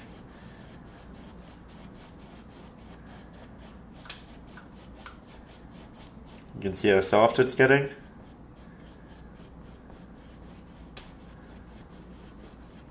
Trying to eliminate actual brush strokes for the most part, but if you have a couple, that is okay. The water can render those visuals just through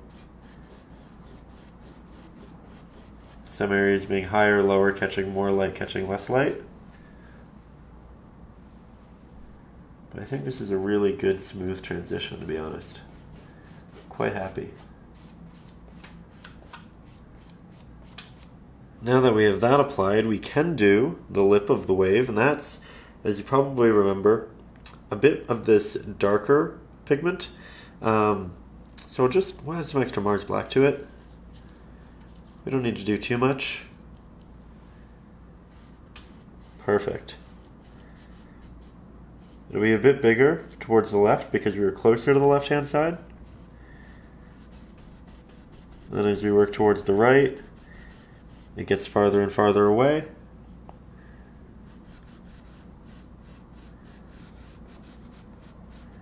I wet my brush so that I could get some real distance out of the pigment, but as you can see, really made this portion thin in comparison to the other. So I'll just go back over that with another layer.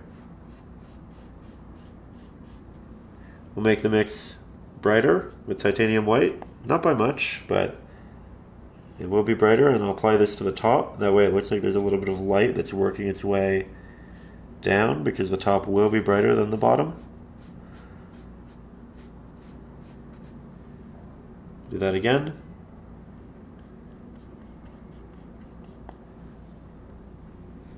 This will be most important towards the back here, because we want that to blend in with the background to a greater degree than the left-hand side, because it's farther away and it'll get more of that atmospheric reflective light. Right, things are just visually blend a little bit more optically. So now we have that. Very good. We'll switch on over to our liner brush, where we will yet again make a brighter version. We can start applying that to the top, and you know what? I think I want some waves through here, kind of in the crashing motion, but I want it to be a bit more blue. Maybe a little bit more vibrant. So we'll interject the ultramarine blue, the titanium white. Let's go back to darker. We need a good amount of paint anyway, but we need it to be much more blue heavy, much more rich.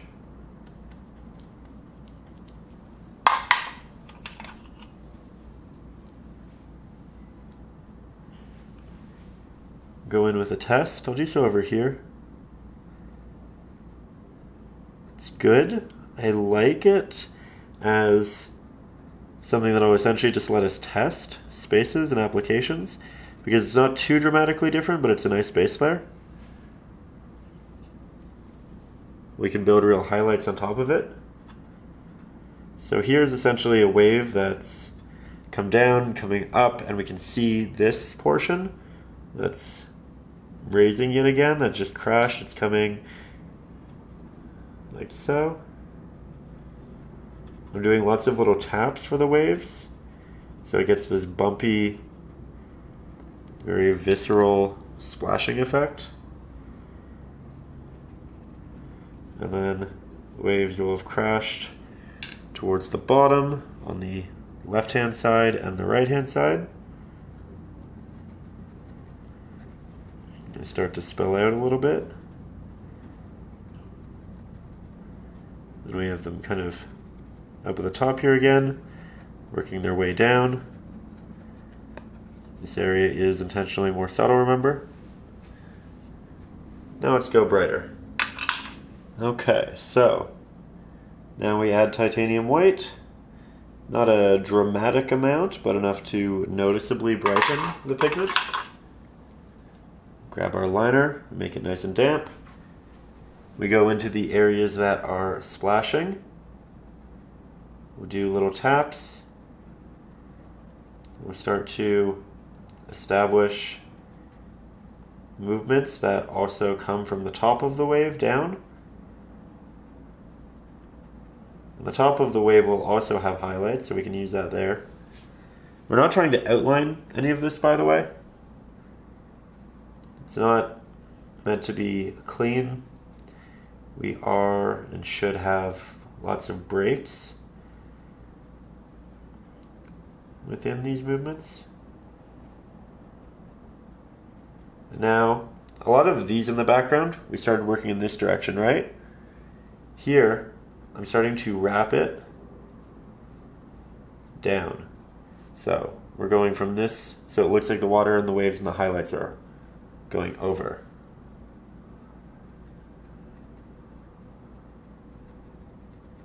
Still lots of taps and dots. That's what's going to make it cohesive with the background and the distance. You can really feel it just move into the distance through the back there.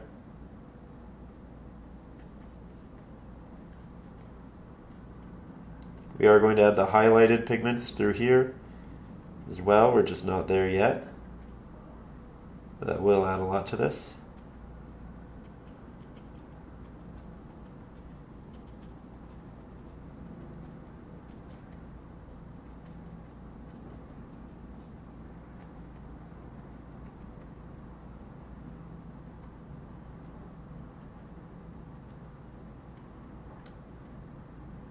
There we go.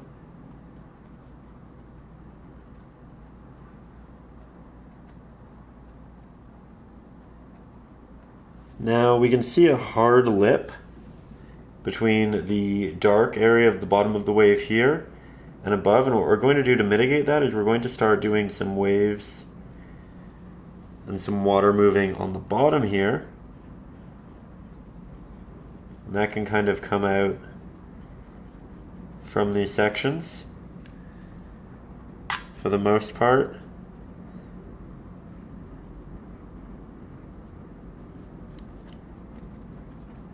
I'm going to start working in somewhat horizontal movements, but we want it to move as a whole in the way and in the directions of the way the water actually moves on the sand, right? So it moves through here, and that means that we're going down here with our markings to a point. Here it can be much more horizontal because we don't have those dips. We're not really following anything important.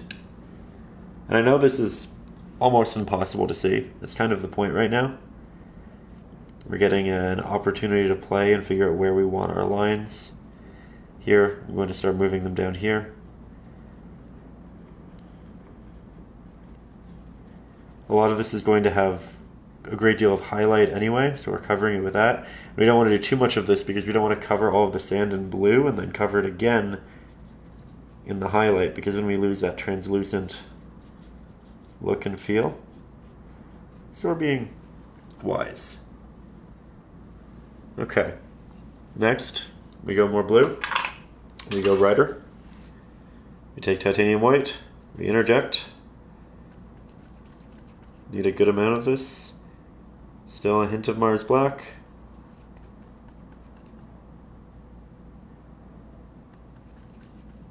Oh, I love that. It's a great color. Question is it too bright? We'll find out. Trial and error, right? It is not. Perfect. Okay. Love that. So here you can see I'm doing lots of little taps for the waves. Still trying to define that form to a greater degree. And this is the lip that's yet to crash. It's here rather than to the bottom.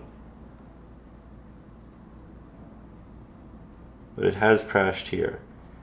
And we'll show that crash. We'll have that splash back up. And we'll have it work its way out a little bit.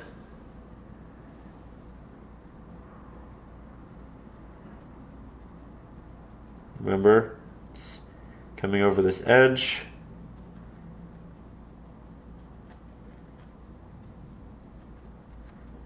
Now it's a lot of tiny markings that take a long time to add up, but it's really how we do it right. You know? Could we do this a lot quicker? Could we do this with less layers? Could we accomplish all of that? Sure. But would it look as good? Would it feel as good? Likely not. We're not moving slow to the point where everything is strict in application or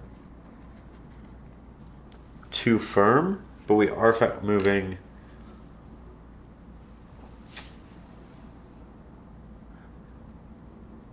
so that we can work with intent.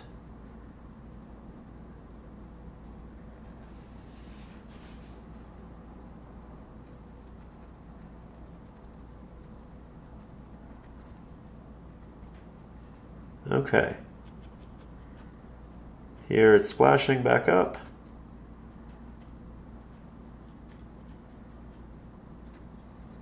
And of course we have that working out into here.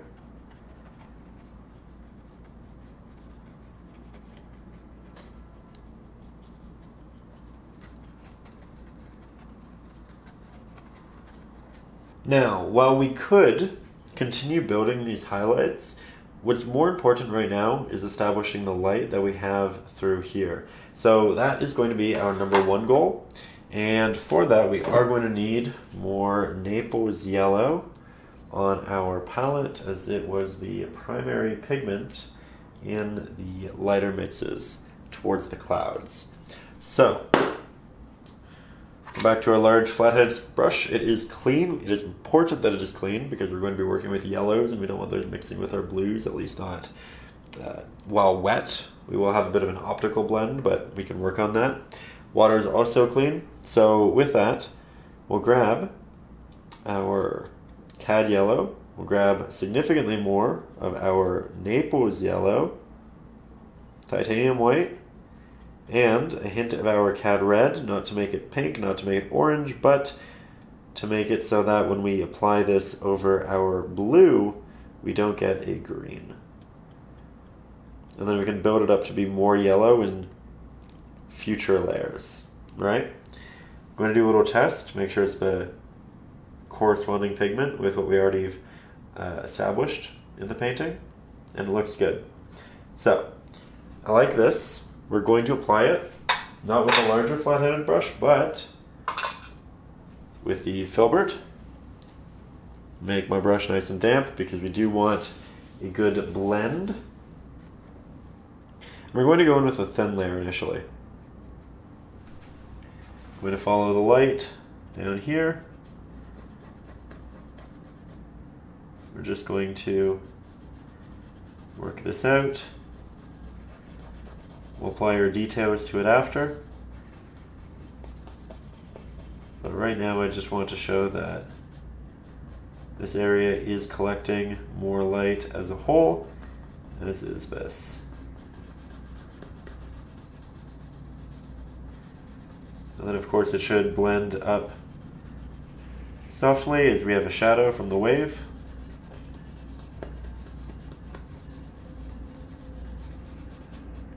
progressively runs out over there. Nice and easy, right? Let's make it a little bit more red. Let's get something a bit warmer. Perfect. Did not need to do much. We'll go back to the most important parts.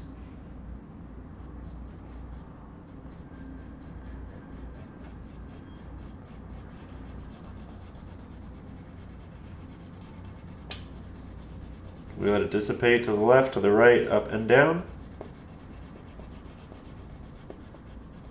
I'm trying to get a fairly smooth application, but honestly, it's fine if it isn't, because we're going to be applying a lot of detail around it, which will disrupt all of the line work that we are currently leaving in. But you can see that I'm using the rounded corners of the edges of the brush, and they're doing a pretty good job of smoothing this out.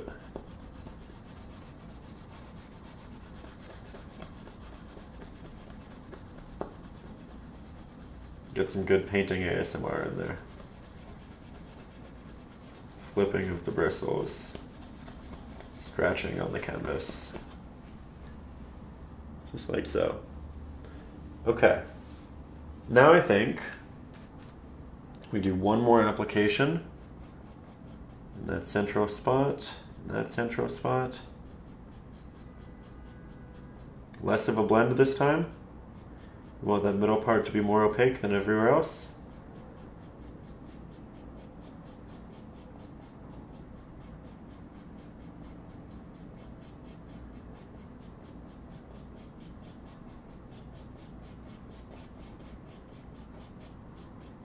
Love that. That's a good look. I think that's a really good look.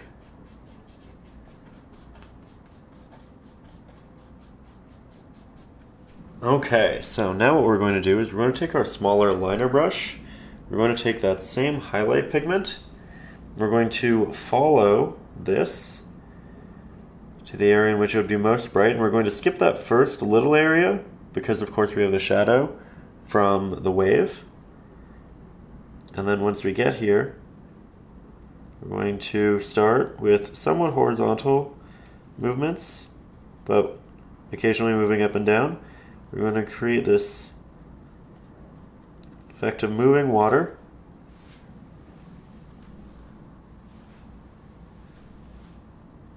We're going to have it fairly tight and condensed in the middle. We'll have more of our strokes. And then they'll get farther spaced out towards the edges. And they too will start to wrap around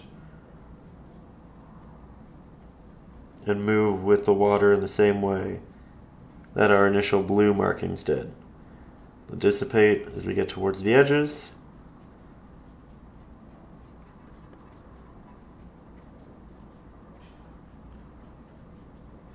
Just like so.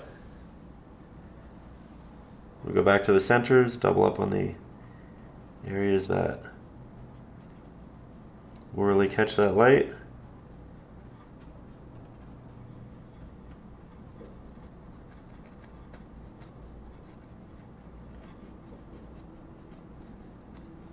Lots of little taps and drags.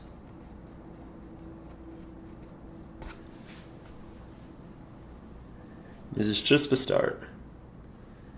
We're going to build this up nicely.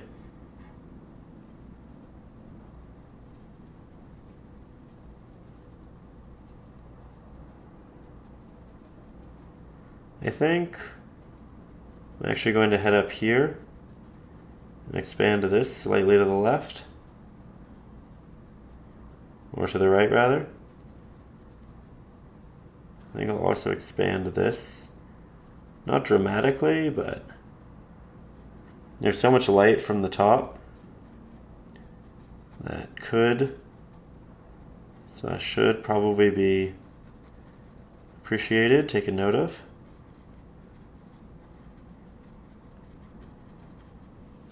Just like so.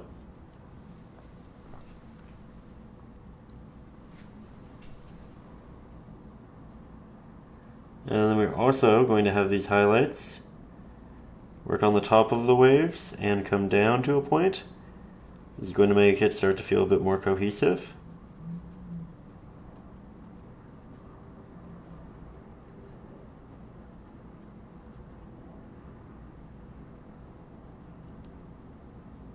Little bits of light catching the splashes.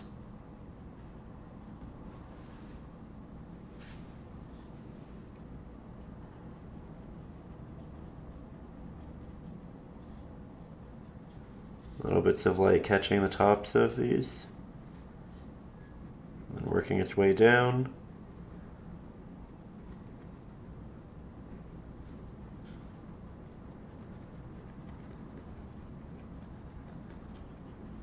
Softening some of the contrast with a very watery mix.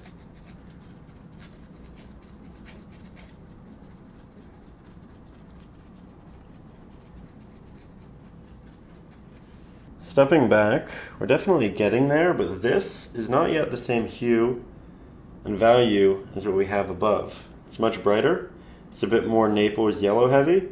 Now that we have the more orangey red base down there, protecting us from accidentally rendering greens, we can double down on the yellow elements and remove the cadmium red from the mix. Again, just doing a little test. Moving that over, as we talked about. Just using the corner of the brush. You don't have to do that with this one. You can use a lighter. But I do like this. I do like this a lot. Okay. Liner brush. I'm just going to connect some of that, slowly putting it together. And in the areas that really stand out, really pop, we have this extra layer of brightness.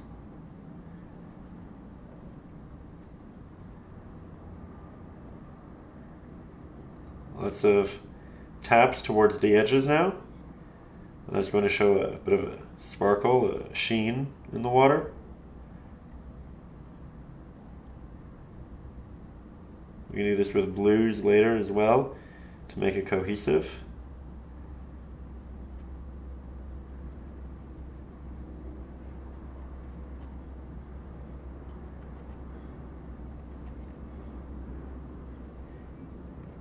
By creating some of these lines, we can also imply waves, smaller ones.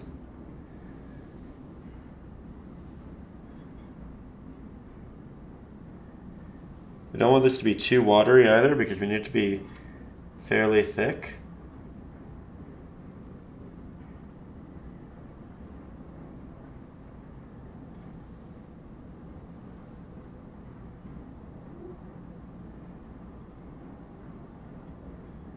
See how this adds so much more dimension.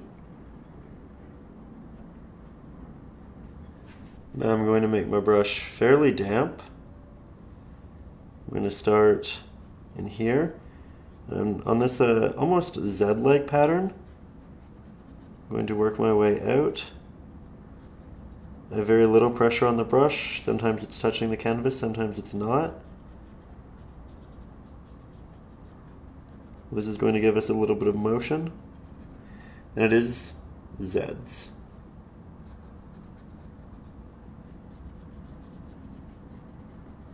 Really running out of pigment as I work towards the right hand side and the left.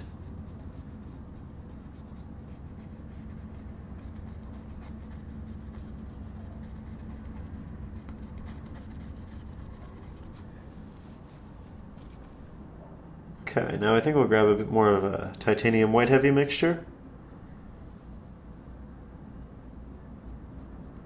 Interject it up here first.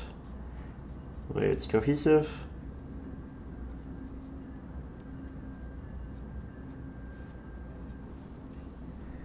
Then we can move it down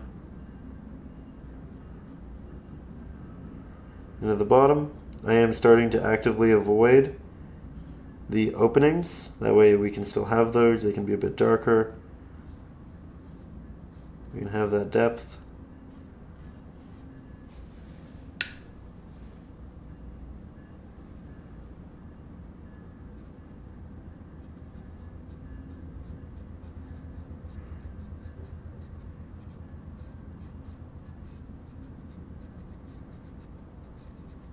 Now I'm getting a bit more quiet through this section of the painting, but it just requires a bit more concentration than that which we've done previously. Though I have essentially mapped out where I want these to be with those more thin layers.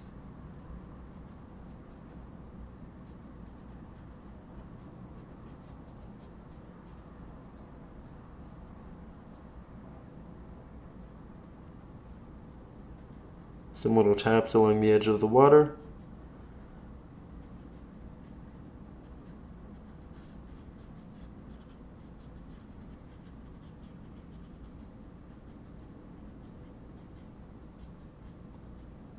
That's just going to give it another good sheen.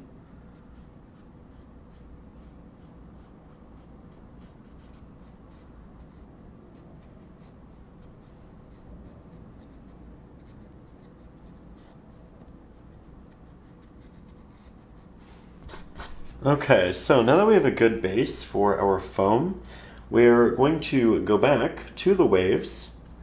We'll grab our ultramarine blue, titanium white, hint of Mars black. And as you can see, I'm getting a hint of green in my mix because my brush wasn't fully clean. Do be careful of that. I'm going to mitigate it here by just using an excessive amount of our other pigments, and that will get us to where we need. However, we could have mixed a lot less paint had I just cleaned the brush appropriately initially. And now that we have this pigment, we are going back to the liner. You can see that it's brighter than any of the other previous blues.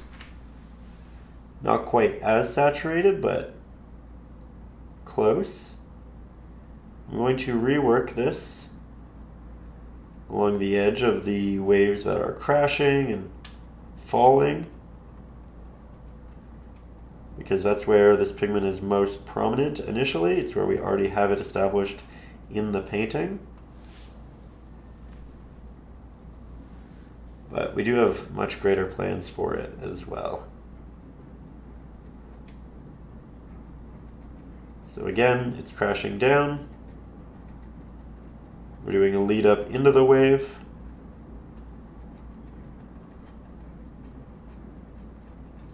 And I'll get you closer for the next details. So now we need to take that same pigment. We're going to take it from the wave and we're going to start moving it out. And immediately, you know what I can tell? It's not quite bright enough. So, easy fix. Additional titanium white. Still in that same color family. Liner brush. We will need to establish this is the new consistent highlight pigment, and you know what? It's so much better. It is so much better. I'm glad we did this. We have a lot of additional detail now. It pops in the way that feels correct with the highlights we've already established. We can work those horizontal movements in a similar way to what we already have with the highlights, and that'll feel really good. Oh, I'm excited. You can tell this is going to make a big difference in the painting. Here, we're doubling down on some of those movements that connect our waves. But this is where it's really going to show up. This is where it really matters. So we work it down our wave. And then once we get here, we start to run the foam out into the water. That's done through these left and right channels. A lot of Z shapes yet again. Smaller in the back, larger in the foreground.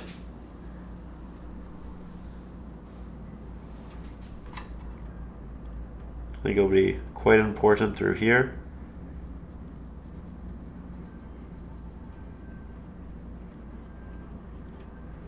You can see we're working it even over top our highlights.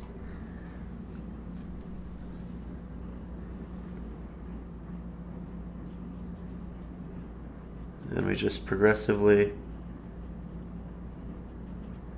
work these out.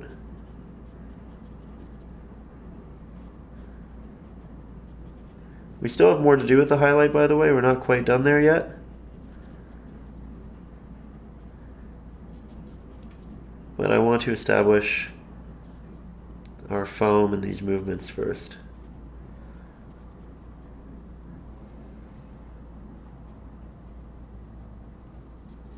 Now the foam doesn't have to be all line work. It can also be little dots.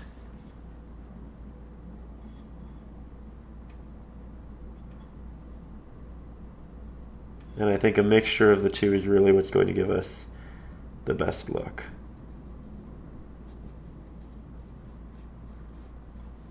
We'll do a real example of it over here. So we'll do some lines. We'll catch up to the foreground-ish area, the area that's closest to us. And then I'll just make them sparse, splattered throughout.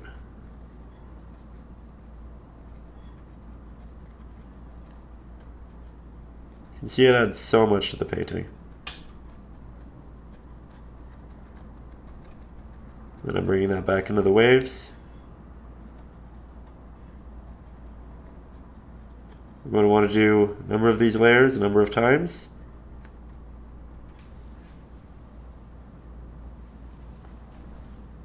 We can do little taps outside of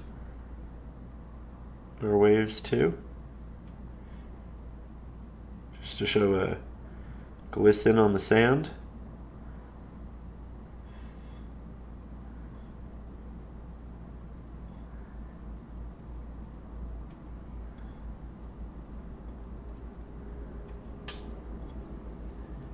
Let's take a couple of steps back and see how it's looking from afar after we just do a couple more of these general taps throughout.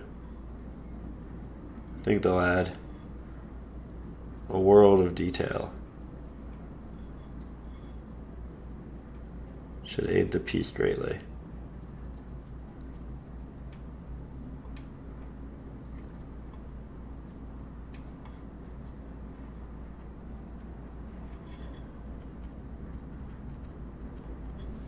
Okay, now I'm going to try something that's a little bit risky. I'm going to take some of our Ultramarine Blue, Mars Black, Titanium White, mix up a fairly dark gray, akin to what we've had before, of course on the blue side of things. Maybe brush quite sharp. I'm going to take some of these darker backings. I need to make this a bit darker. A bit more rich. Okay, I'm going to take some of the shadows that we have underneath the wave, and I'm going to push them out through those same motions that we've been using. Work it around the foam, sometimes under foam.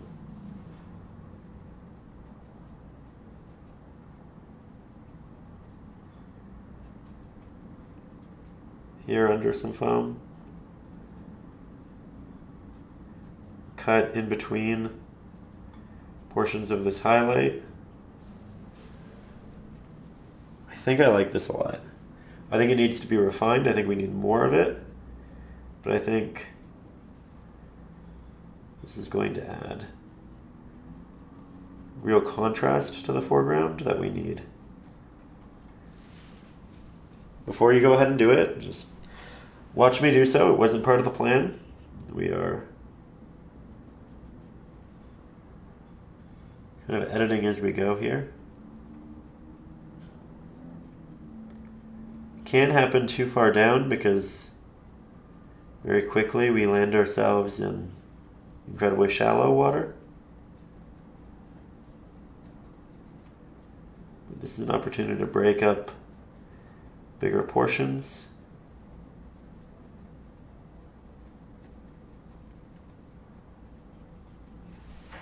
Okay, taking a step back.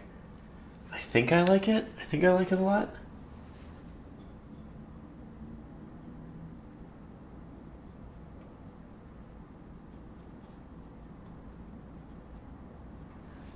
Okay, taking another step back. If there's any lesson here, it's really that we shouldn't be afraid of trying things. We can always walk them back, especially with acrylics. It's such a forgiving medium. This might be a little bit too much, but I think it's the right idea. Let's soften it. Add extra titanium white.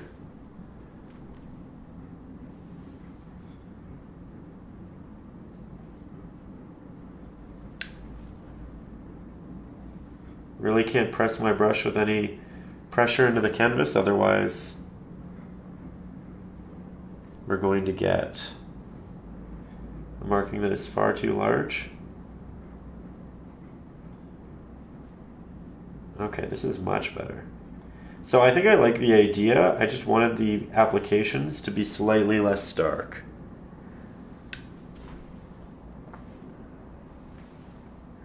So I'm going to go over the ones that I've done.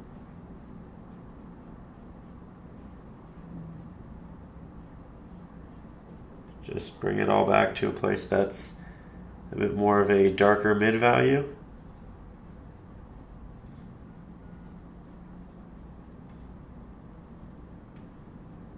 And I think we can reapply some highlights after this.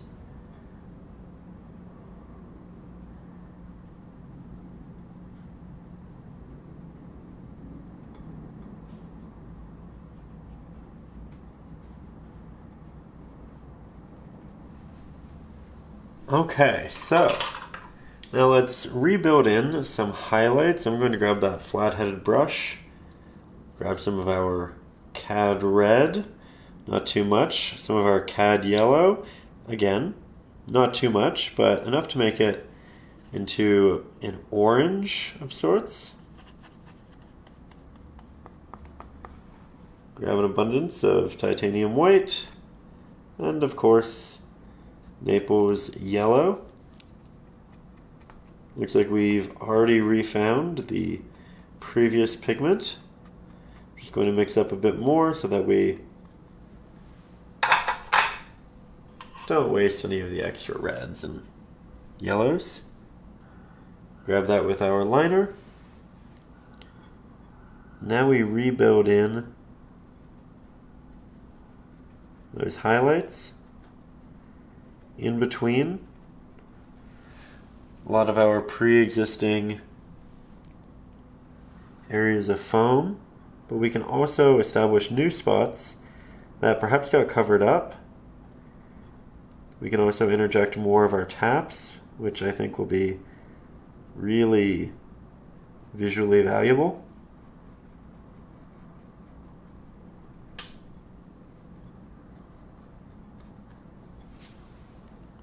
Go in with some thick pigment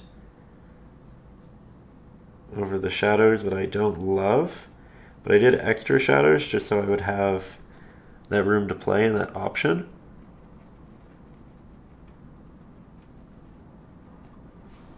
You can see I'm breaking up those lines as well.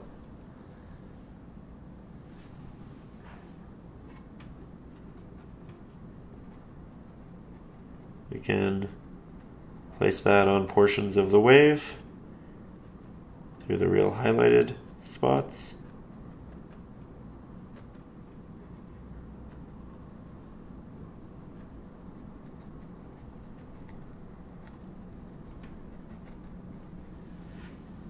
Like that.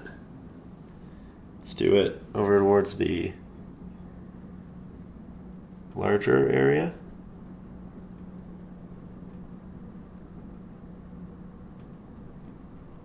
That connects it so well. Glad we tried it. Then we'll, I think, just open up this bottom portion. I want something a little bit less line driven. Something you can just kind of feel. Something that radiates warmth. Gets softer. And that's the thing. I feel like there's a lot of tight, very sharp application here, and I do want it to get softer as we work onto the sand. And doing so, here at least, means removing some of those sharper, harder lines.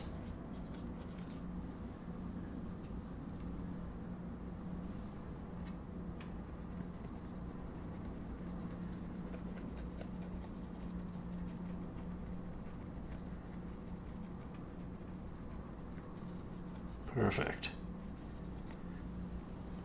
Let's get it brighter. Additional titanium weight into that mix.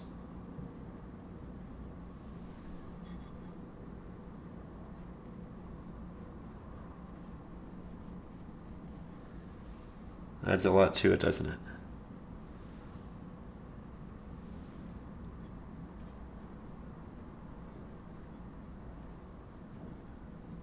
So, at this point, I think it's time to start filling in the negative space that we still have left on the canvas, and we'll do so with more of a darker hue and value than what we have through here. This is going to be for a lot of the rocks, and we still have that initial mixture dried on our palette, so we can mix essentially on top of this and try to find something that complements it well. Starting with the gray, we'll build in some color. We know adding the yellow will turn it into a green. We know adding the red will balance it. And already I like the pigment a lot. I like it a lot. This might actually be the pigment. Let's just do more of it. More black, more white, more yellow, more red. Likely more Mars Black, yes, more Mars Black. More red.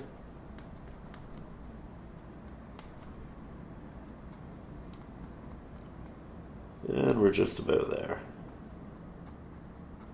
So, now that we have this, I have a lot of pigment on my brush. Can't really do details when we have this much here, but what we can do is work in negative space. So that's what I'll start with. And you know what, now that I can actually see it right beside our sand, I think it should be darker. So we'll just make it darker. We'll interject that extra Mars Black. We go in for another test. That's closer to what I want. Because this will be a great highlight and mid-value for the rocks, but for the actual initial application here, in terms of what we can build on, I think this is much more apt. It's not as dark as we can get, but it's quite dark. I'm going for somewhat rounded edges in a lot of this as well. And I'm doing so intentionally because I want this water to be moving up over these rocks, and when that happens, it often takes away a lot of the hard edges. So we're looking for something a bit more round for the most part. And here, as you can see, we're just filling in as much negative space as we can. Not too concerned about the actual brushstroke movements or styles. However, if they move in general in the direction that you'll see movement in the rock, then that'll be beneficial. So for instance, we'll have these flat tops for the rocks, so I'm moving the brush strokes that way to make it flat. Where there might be a dip in the rock and you see the side of it, I'm doing more of a vertical marking.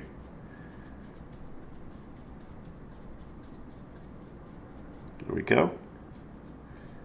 And at this point, I think the brush is just a little bit too big to continue getting the markings that we really want. So I'm just going to get the extra pigment off of there. Pick up a smaller flat-headed brush, make sure that's also nice and damp.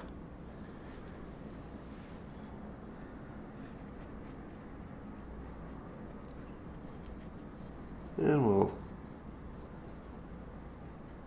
build out some of these applications.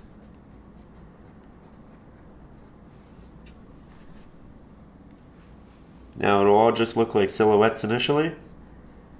That's okay. I'm going to build on this, and we'll do so pretty dramatically.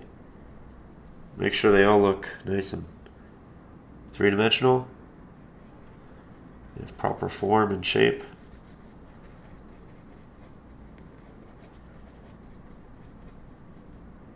But the more that we do, the more one of the ones we have done start to feel more at home, right?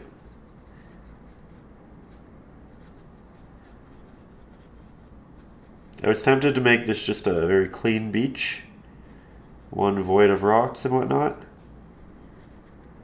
Be a bit more inviting to lay down on, but the reference photo did have all of these really unique shapes and visuals, and I really liked them. I think they add a lot of character, they make it much more unique. And we can do plenty of beaches that are great for laying down in. I think some are a bit more exploratory, like this one. It's just a bit more interesting. Just doing little tapped on rocks as well. We don't want just the big ones.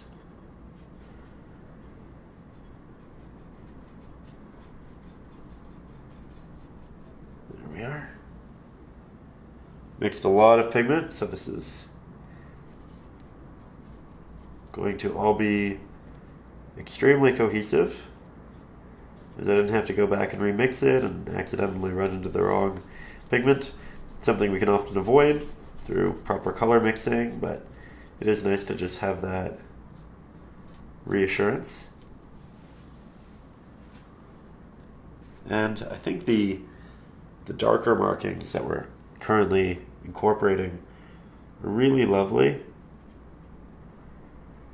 with the highlights in the water. Makes it pop so well.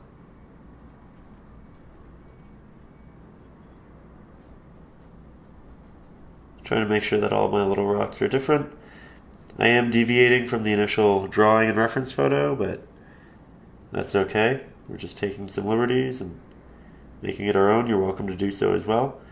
You're also welcome to just work directly from the traceable, get it exactly as it was intended from the beginning. And again, that is just up over on Patreon. If you're interested in Patreon, you can also get a bunch of bonus lessons up there. Ones where we work on 24 by 36 inch canvases, really big paintings. Those are exclusively up there. You can get the traceables, the reference photos. I always post a picture of all of the paints that I'm working with as well, so you can make sure that you're using the same brands and colors. We also have access up there to an exclusive Facebook group where everybody posts images of their pieces, so you get to see a bunch of different versions of these paintings, which I think can always be pretty inspiring. Give you some ideas. You can also share your work and have that community, that incredible community of lovely, positive people offer feedback.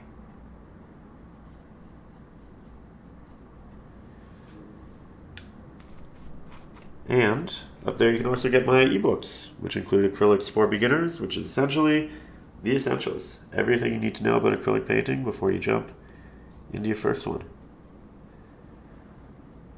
Also have a bunch of ebooks full of traceables. And soon, very soon, you'll also be able to get my paintings up there too. something I haven't announced anywhere. It's a little treat, I suppose, for those of you who have made it this far into this one, but never offered to sell my paintings to the community online, but I think we're going to do so through Patreon. I think I have a good creative way of going about it, and I'll announce more on that very soon. But if you're interested in Patreon and all of those different perks, whether it be the 100+ bonus episodes, some of which on very big canvas, the traceables, all that good stuff, check it out. Link is just in the video description. Okay, and now we're going to go for a brighter version of this mix. Not too dramatically, but I do want to be able to start to build light into our currently very shadow heavy subjects. And said light, I want it to be a bit warmer, so I'm using more Cad Red than I am the yellow. And I'm going to interject some of our Naples yellow as well, because it doesn't turn into a green with the Mars Black. It's a nice warm hue. It's also quite thick. Also, now switch back to the smaller flathead. And this is a great brush for rendering these rocks because, as you can see, it is a nice sharp edge. Great for definitive line work. But in addition to that,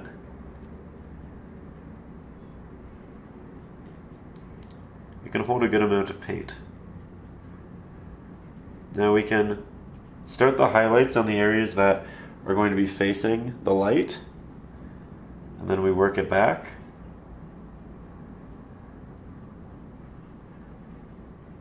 You can see there's a lot of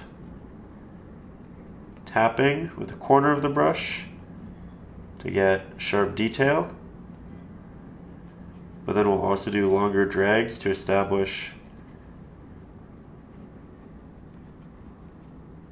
big portions of more flat rock, or at least rock that works in fairly definitive larger planes.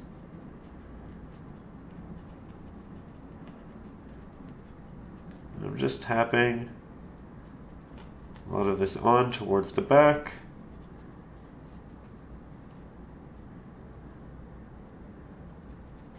These will lead to some connective pieces.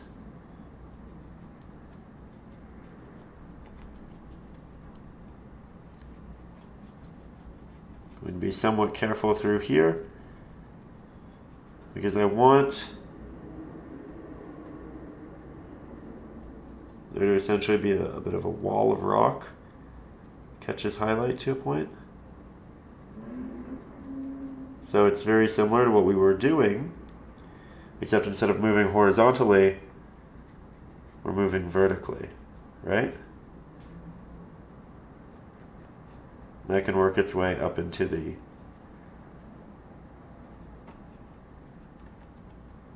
horizontal markings.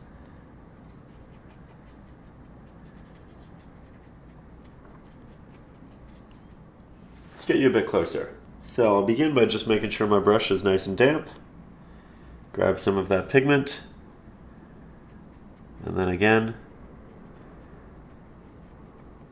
we can double down on the areas that should receive a lot more light.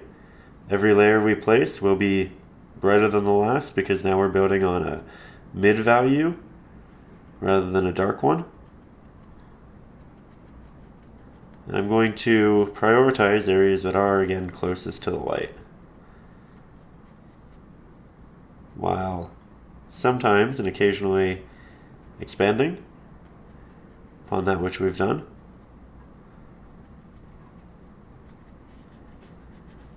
Want to focus on creating some larger planes towards the back here.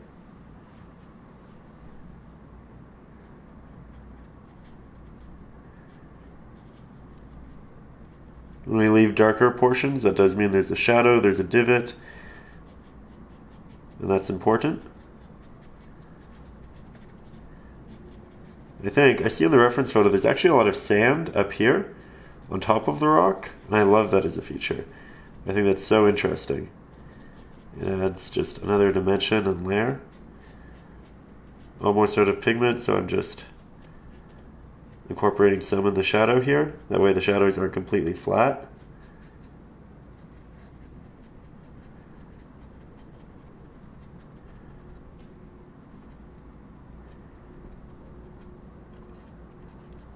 There we go. Now this area is interesting because we don't want to do too much highlight right beside the sand, as they are quite similar hues, and we don't want to lose one in the other.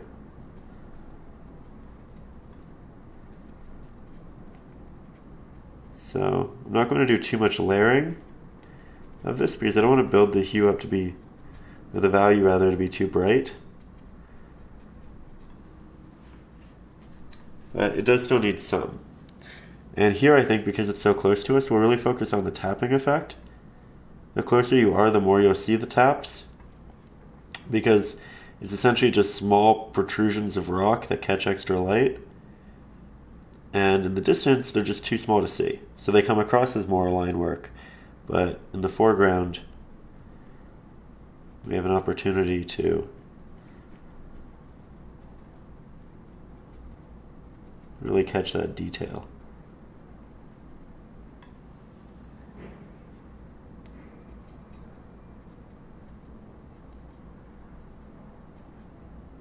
Can't forget about the tiny rocks.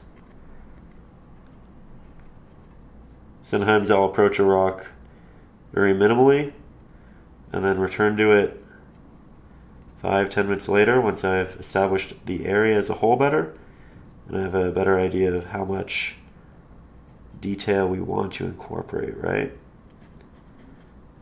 Sometimes we don't know from the initial application. Sometimes we need to explore the rest of the scene. Just make sure that it's where we need to elaborate.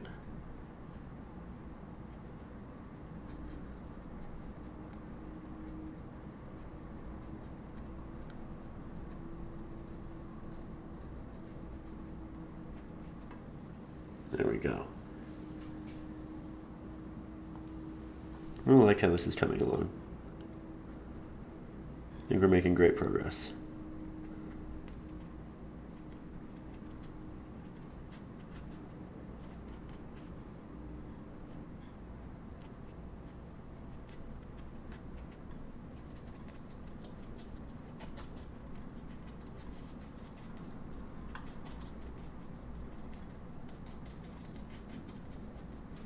Now we'll move over here towards the left-hand side, and these rocks, we're going to make sure that the tops of them get some good light.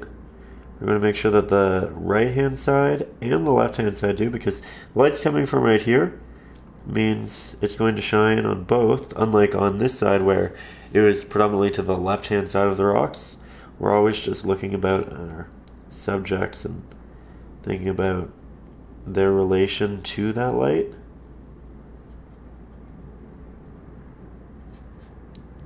And as you can see, it's pretty intuitive. Once you get the idea, it all comes together fairly quickly. Now this rock close to us, so it gets a lot of additional taps, right?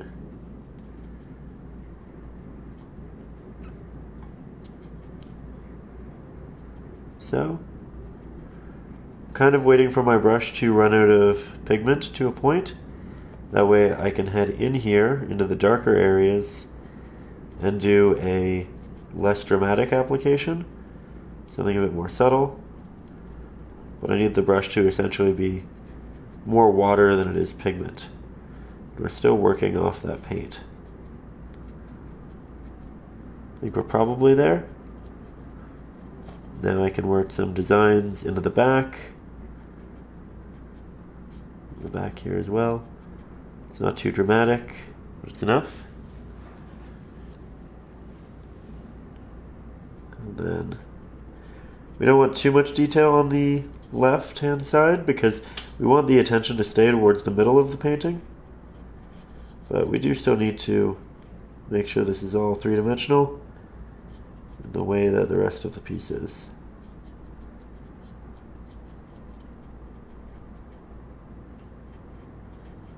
I'm going to go back and double down on some areas that I really like. Now from here, we'll go brighter with our mix with equal parts titanium white and Naples yellow. Probably make it a hint more red. Again, making it warmer. And I'll switch over to one of a couple brushes. We could go with the liner. I do think I will. We could also go to a fan brush and go with the dry application, get some taps in. That said, this is going to give us an opportunity to build additional light in a bit more of a concise way. I know you're quite far away, but that is intentional, just to show you what this looks like from afar, because it's supposed to be very subtle, and you can tell that better from a distance. Up close, it's easy to get locked in on the details and making an individual area look as good as it can. But then in that same application, in that same painting stride, we can kind of lose sight of the painting as a whole and overdo highlights and details that, while they might look good in a vacuum, don't make sense in the larger context of the painting. So again, by keeping you back there through situations like this, I think it actually aids you in seeing what it should look like on a wall, right? Because when it's on a wall, it's rather far away. And when you look at a painting, most people look at paintings, it's when they are on a wall. They're not 6 inches from the piece, right? Really like this, incredibly subtle, but I think it's just what the painting needed.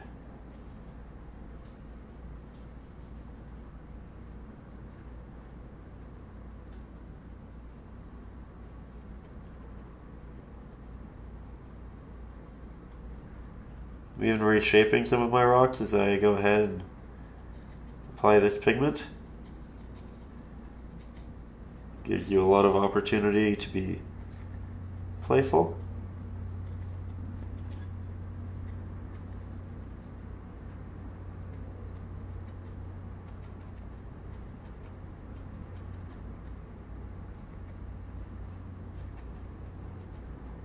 There we go.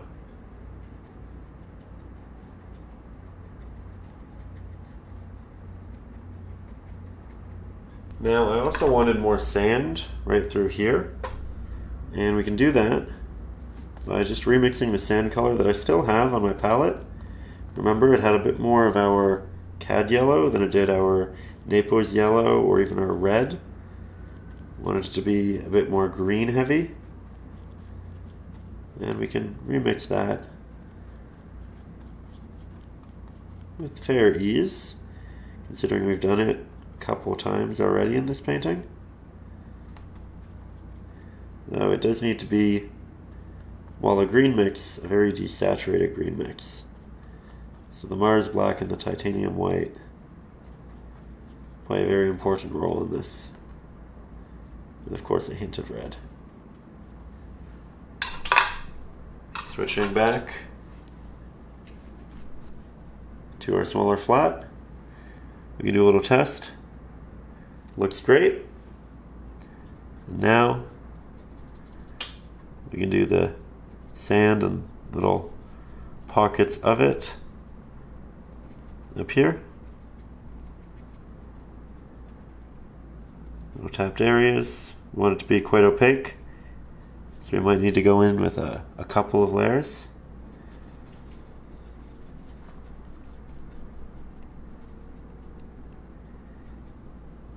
And just kind of fitting it into the divots, the areas that might be inset within the rock and the paint. If you don't like any of these, it's okay. It's incredibly easy to cover up with the darker hues that we've previously established. You know what? Stepping back, I think I actually want a little bit less of the sand. I feel like the eye is really going over there now. So what we're going to do is we're going to grab some Mars Black, we'll work that in. We're going to grab some red, warm it up again. Again, we need something darker. And we'll just slowly work over some of our sand until we feel like we have a balance that fits well for the painting. We're not going to eliminate all of it immediately. We're going to take a little bit out, take a step back, see how we like it.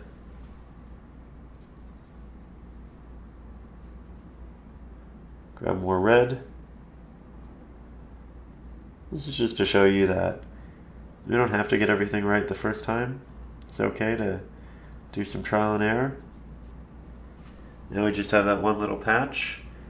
And you know what? I think that little patch is the correct little patch. I like that. I like that a lot. Next, we'll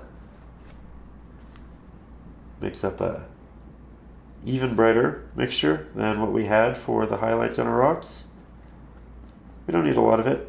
Just adding some extra titanium white and Naples yellow. Going back to the liner brush.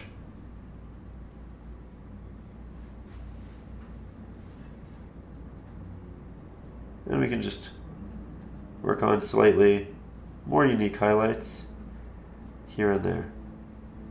This is really just one of those steps where we could build on these highlights and these textures almost endlessly. We could interject additional colors and movements. It's really just about you, your comfort level, and how much you want to put into the sharp renderings of a lot of these rocks. I'm really just focusing predominantly on the areas that are really touching the light. But I don't want to do too much because I like how subtle and dark the rocks are. I think that they add a great balance to the light. And the brighter we make the rocks as a whole, the more we eliminate that contrast, which makes the reflections on the sand special. And I think realistically, those reflections are what makes the painting what it is. I think they're incredibly important. So I think,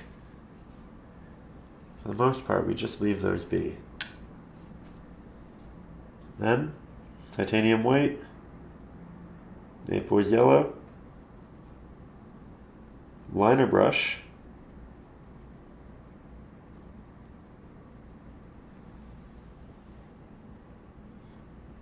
can incorporate the most true highlights yet. Essentially been waiting to see how the rest of the piece works out. But that's some beautiful light.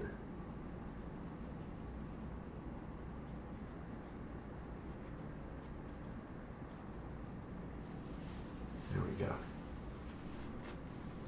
We can even, for real sheen, switch to our fan brush. This is essentially a stiff bristle fan brush. We'll pick up our highlight.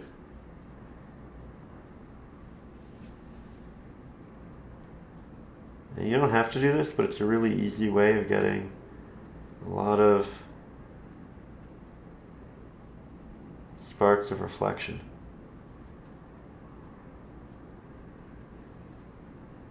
Being careful of the rocks around.